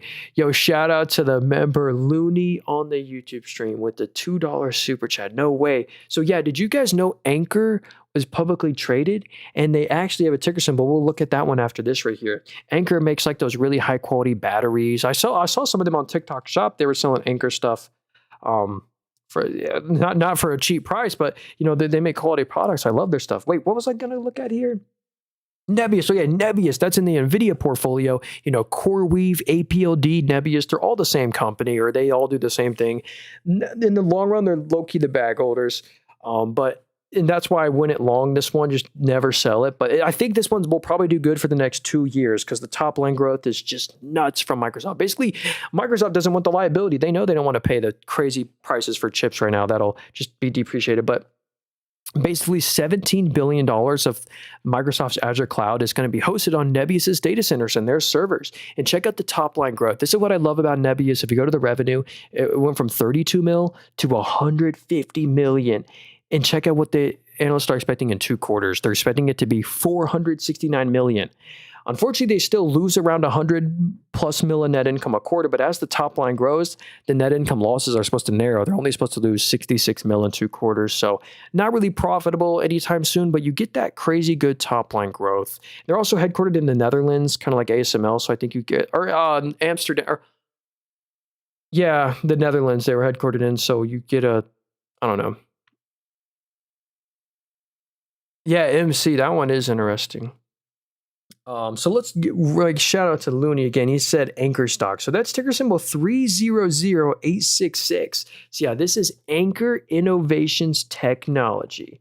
They're the Apple of high quality battery products. Yeah. Let's see we'll convert the currency from Chinese to USD. So this is in USD and they're making great net income. Easy. Look at the growth rate specifically. It's up 26, it's up 12. So they're doing around 100 million, after tax net income. The operating profit was 130 million. The net income was 112. That's the after tax net income number. So that's great. And they have around a 10% net margin right now on their batteries. You get a 2% dividend yield as well. So you basically get 2% of your money back just in a dividend every year. That's pretty cool. Maybe we can check out their website real quick because their batteries are very cool. Yeah, it looks like they have a new printer. Look at that. They're getting into new industries like printers, this massive like camping battery that everyone wants, like a solar powered battery. That looks so cool. So I guess they own EUFY or something, like you get into speakers. They just make high quality stuff. Like, again, you could probably buy a camera and a battery anywhere, but this is like, they're like the Ferrari. Yeah, the Apple. They're like the Ferrari of cars or batteries. I mean, any car gets you to point A to B, but okay, let's see here. They got the pricing power. And a nice yield. Craig, no, wait, what up, Craig? Do you think PayPal will be GainPal or PainPal? That's funny. You know what? Let's do PayPal real quick. I don't know if they're going to keep up with the S&P 500. Honestly, they're cheap and they're probably worth owning a little bit right now. They have a 1% dividend yield and it's an under 10% payout ratio. So that's another thing that's impressive. So that means they're trading, around 10 times net income. But they're trading at this 12 PE where this is like a commodity multiple where they're not really expected to create or lose you any value. And well, PayPal hasn't really done that. PayPal is the exact same price that it was in 2017. So it's been flat for nearly a decade, but because the sales growth has been single digits. But look at the net income. This is what I like about PayPal. If we go to the net income, they're easily making, 1 to 1.3 billion of after-tax net income a quarter. And what is PayPal doing with $1 billion of after-tax net income a quarter? Actually, they just started paying a dividend. The dividend only cost them like 100 mil a quarter, but they spend $1 billion plus on share buybacks a quarter. That's the impressive part. That's the best part is the share buybacks here. If we go to the net income grew by 23, but the EPS grew by 31 because the share part of the ratio went down so much. They bought back so many shares. And that makes the EPS go up higher, which makes the PE ratio go down, which gives you more ownership in the company, makes the dividend cost less. Because, they have so much money now where they're now paying you a 14-cent dividend. Let's see what the EPS is. They did $1.30 of EPS. So, around a 10% payout ratio just off this EPS quarter. Yeah, hey, Jaden, I love Moomoo. Yeah. Arista Network. Yeah, hey, give me the ticker symbol for that stock and we'll check it out. Craig said LYV. Let's do it. So, Live Nation. So they have like the #1 market share for like ticketing and concerts. So like the Taylor Swift concert, for example, that was like a year or two ago or whatever, it was through Live Nation. And they collect a little fee every time someone, artist powered, fan driven, concerts, ticketing, sponsorship revenue. It's so good that the SEC is like investigating them for like ticket gouging pricing and stuff like that. That's how good the company is.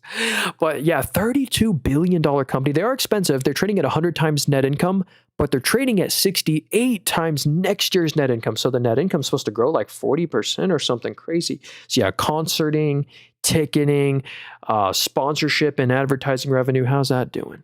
Nice growth there. So anyway, they make good net income. They made 500 million net income this quarter, and that was the real after-tax net income.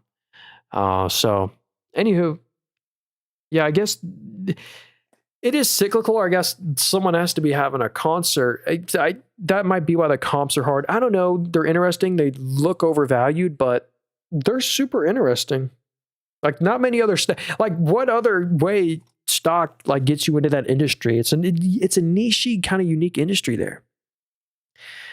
Can you look at Mitsubishi? ADR is ticker. Let's hope I can find MHV. Here we found it. Let's go. So here's Mitsubishi, obviously a Japanese company. Someone convert it from Japanese yen to USD just to get a better idea here. So yeah, they're in energy, huh? Well, I think they make like little generators, but look at that. It looks like the growth rate is, the sales are lower than it was in 2018 over there. They also are in logistics, refrigeration, and drive systems. That's also lower than it was in 2020. Aviation and defense, lower than it was in 2020. Plant infrastructure, lower than it was in 2020. Well, dang, the growth is gone. But if we look at it on a quarterly basis from, the bad comps, like right now, things look great. I mean, they're easily making, this is in USD as well, 400 to 500 mil of after-tax net income a quarter. What's the net margin? So they get around makes sense for a car maker, like a Ford too has around a 6% net margin. So nice. You get basically 500 mil of net income a quarter.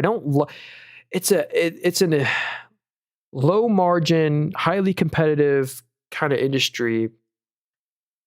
I don't know if this will really outperform the S&P 500. It's certainly interesting though. I thought they were mainly just a car company, but it looks like they're in refrigeration and aerospace. Yeah, we click on their website right here. Maybe even world's first general design approval for a submarine or anyway, they're huge. Cool. Hopefully that was helpful. Maybe not, but tell me. Yeah, Comfort Systems. What up, Lopez? Remind me if you want me to go over them again. Some of this Bull stock, Bull I do think is interesting, but Bull is still expensive.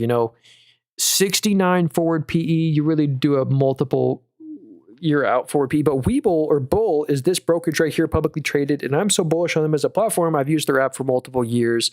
We've definitely underperformed the market. We're only up 19% in this portfolio since inception, but basically they just added in right around their IPO. They added in crypto markets and this prediction market stuff, and they added in kind of like the Robinhood Gold, where you get Weeble Premium for a monthly cost. I don't pay for it, but that is what's going to drive them. That is the reason why Robinhood stock is at an all-time high. They're copying Robinhood's successful business model, and that's why I'm bullish on Bull. Now, financial advice, of course, nothing in this is. Don't listen to me. I'm not an expert.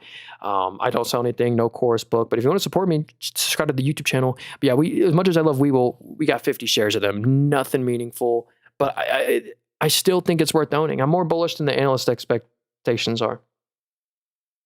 BTC check, bro. Downside. Hey, yeah, Bitcoin, the day Michael Saylor's MicroStrategy goes bankrupt is the day Bitcoin bottoms. Well, I honestly...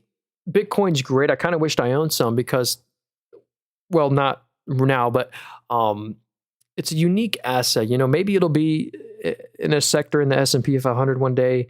Kevin O'Leary's been saying that. But what's cool about Bitcoin is it's kind of catalyst free. There's no net income or net margin for them to miss on. So Bitcoin's kind of like, it's always been like a triple NASDAQ play.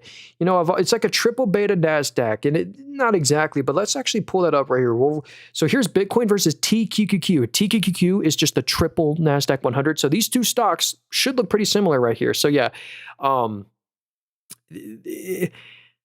Bitcoin's interesting, but I don't own any. I heard someone here's someone say one time, let's say you own every share of Apple that exists. Like you buy every share of Apple that exists. You're left with a company with a brand and net income and assets. But if you buy every single Bitcoin in the world that exists, you're not really left with something so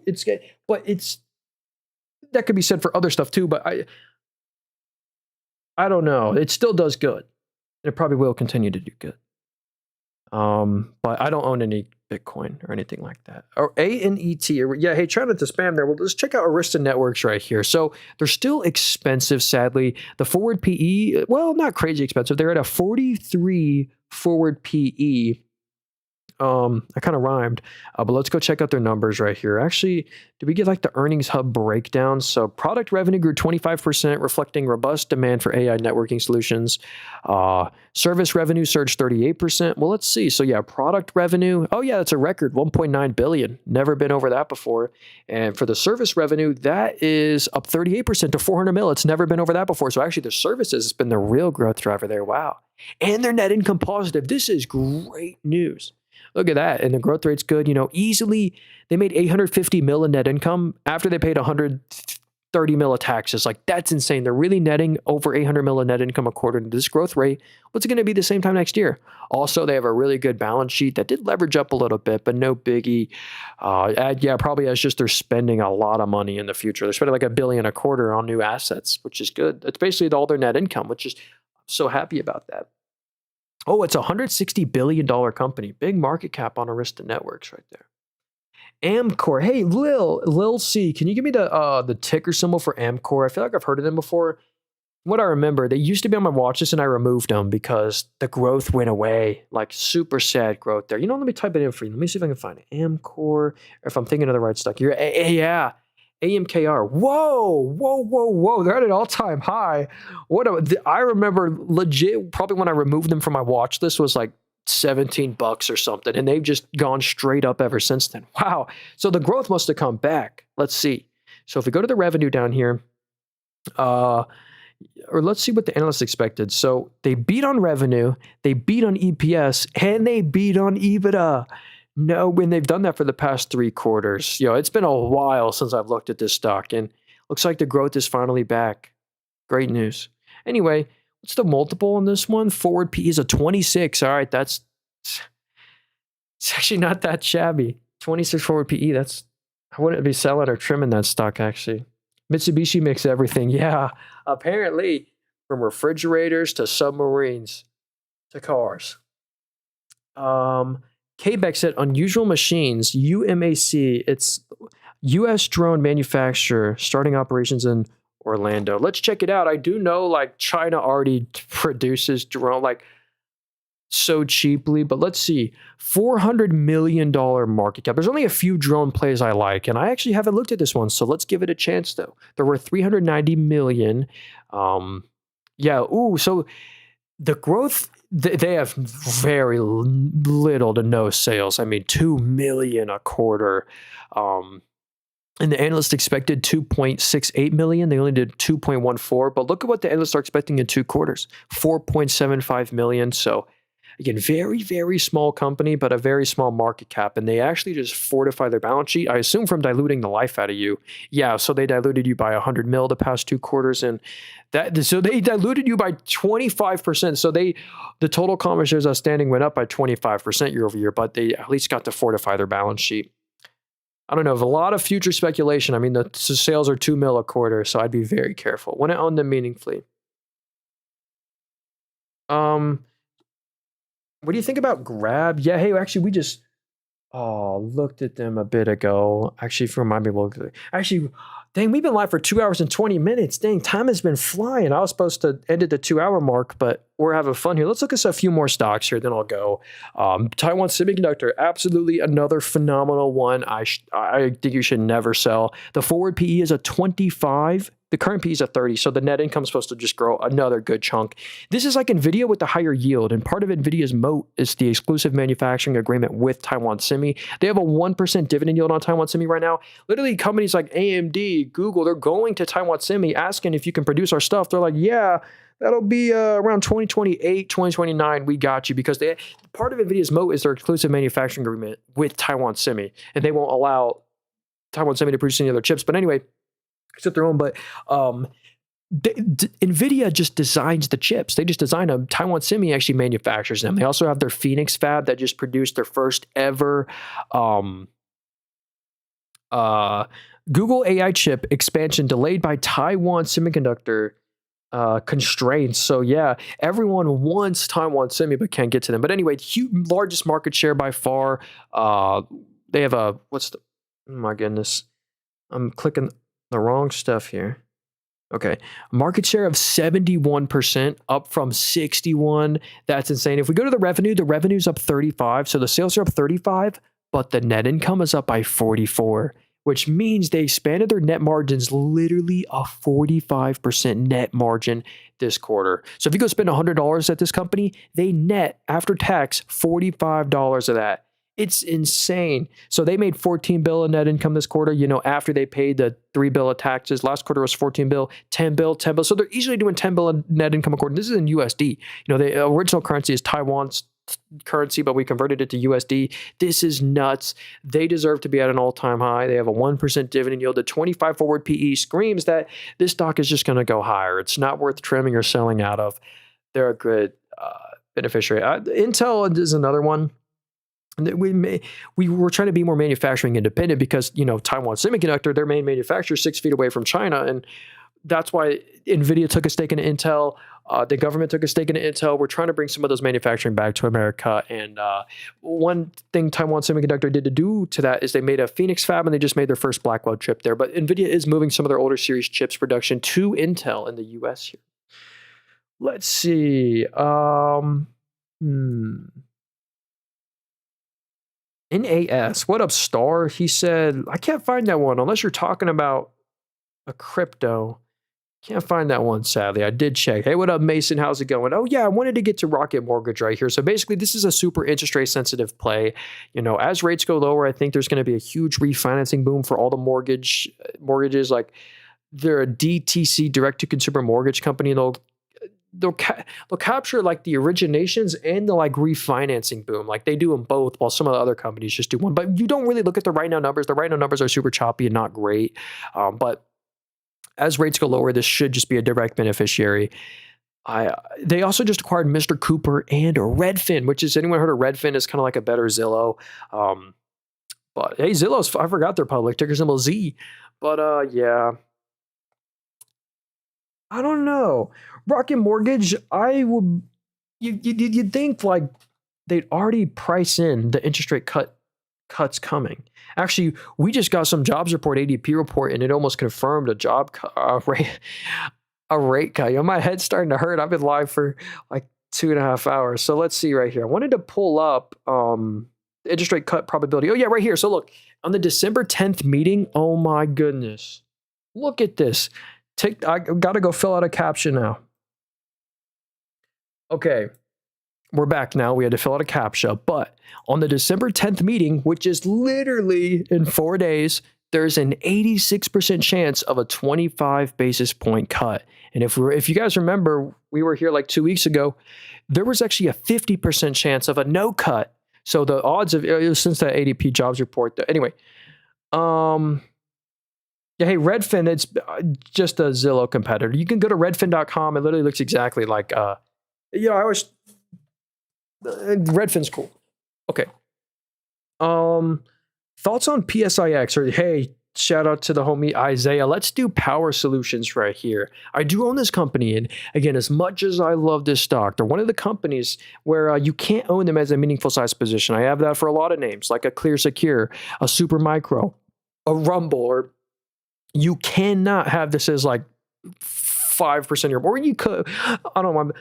You just want to own some, but not own a bunch of it because it's a nice name to bet on, but they're not like, you want to leave the bulk of your portfolio to other better names, but just because this one's small and there is risk here. But Power Solutions, they're trading at 13 times next year's net income. They've been beating on every metric. The orange lines with the analysts expect triple beat, massive beats every quarter, beat on revenue, beat on EPS, beat on EBIT every quarter. The funny thing was when they reported earnings, they hit an all-time high, but I don't know. And here's another great part. If we just go to so revenue's up 62, but the net income's great. They're easily making 20 to 30 plus mil of after-tax net income a quarter. So, Power Solutions is really cool. I just like them for their value. I like them for the valuation and the great numbers.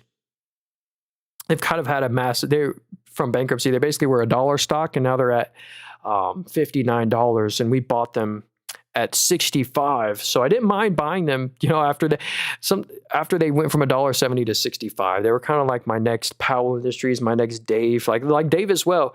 Dude, we bought this stock like after it went literally from like $1 and went all the way up to 78. I'm like, even at this price, it seems good. Sometimes, that do Powell Industries as well. I bought the stock. I made a video about it. People call me crazy when I did. I bought the stock here after, like, every time it gaps up, like it would gap up on earnings, gap up. And so we bought all our shares here, and then it just continues to go higher. So sometimes it's worth buying quality companies. Like Warren Buffett says, buy a quality company at a fair price than just a fair company at a quality price. It's always worth getting extra quality. But yeah, that'll about wrap up the stream here. I hope you guys have a great rest of your day. Let me end this with a quick portfolio update. And if you want to hit the follow button, by the way, the number one way to support me is just subscribe to my YouTube channel. I sell absolutely nothing. I have no course book, nothing like that. But if you want to support me, best way, just subscribe to my YouTube channel. I'm also streaming on there. If you miss anything, you can also rewind it. But yeah. Oh wait, hey, actually, for y'all on the TikTok stream, it says if I receive 500 comments, I'll get like some reward, and we're at 480. If y'all want to spam the comments, that'd be nice here, but 20 times.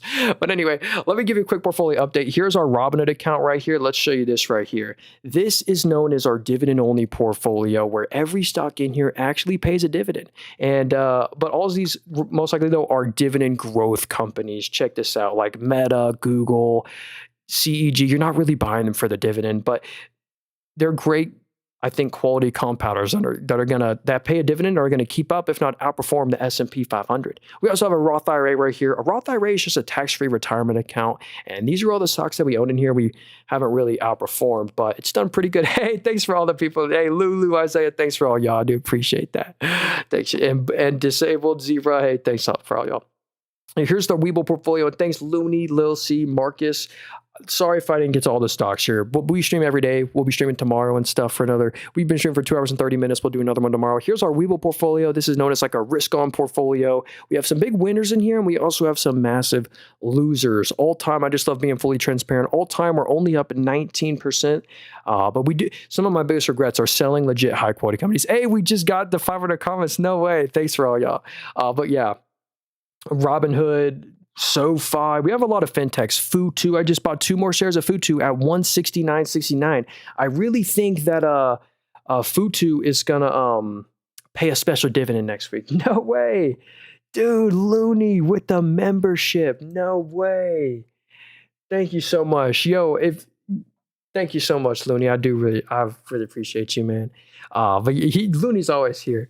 But yeah, here's some of our losers in here. Sprouts Farmers Market, Progressive Corp, PSIX. We're down a little bit on. 2 of our newest positions, what kind of new, are Call Main and Iron Mountain. We moved them over here to our Weeble account. But yeah. And then finally, we have our Moomoo account. Check this out. This is insane. We're up 87% year to date. Here's kind of a cool thing. With the only months we were down on, like net lost money, was February and March. Just every month since then, apparently our portfolio has just been up every time. And we're up 87% year to date versus the S&P 500. It's up 16%. It's literally just from my boring strategy of never selling and not selling stocks before today. Like most people would probably, when they're up 100% on a stock, trim at least a little bit of the position. When they're up 3x, trim a little more, but not me in this portfolio. We're diamond handing, and Comfort Systems just got added into the S&P 500. I can't wait to see what happens on Monday when the market opens. This stock hit an all-time high after hours. I'll probably hit a new all-time high. Look at this, dude. Coca-Cola consolidated. I can't believe it. The boring Coca-Cola bottler, all-time high on Friday. One of the best performance stocks out there in the market. So yeah, I try to just buy some hidden gem companies, but with great fundamentals. So see you all soon. Shout out to Brian and Looney and everyone. Hope you guys have a great rest of your day. Make sure if you want to support me, subscribe to the YouTube channel. Thank you so much. If you're still on the YouTube stream and you haven't already, make sure to hit the like button. It still helps me out if you hit the like button. But yeah, see y'all very soon. We'll be live tomorrow, this exact same time. Thank you guys. Have a great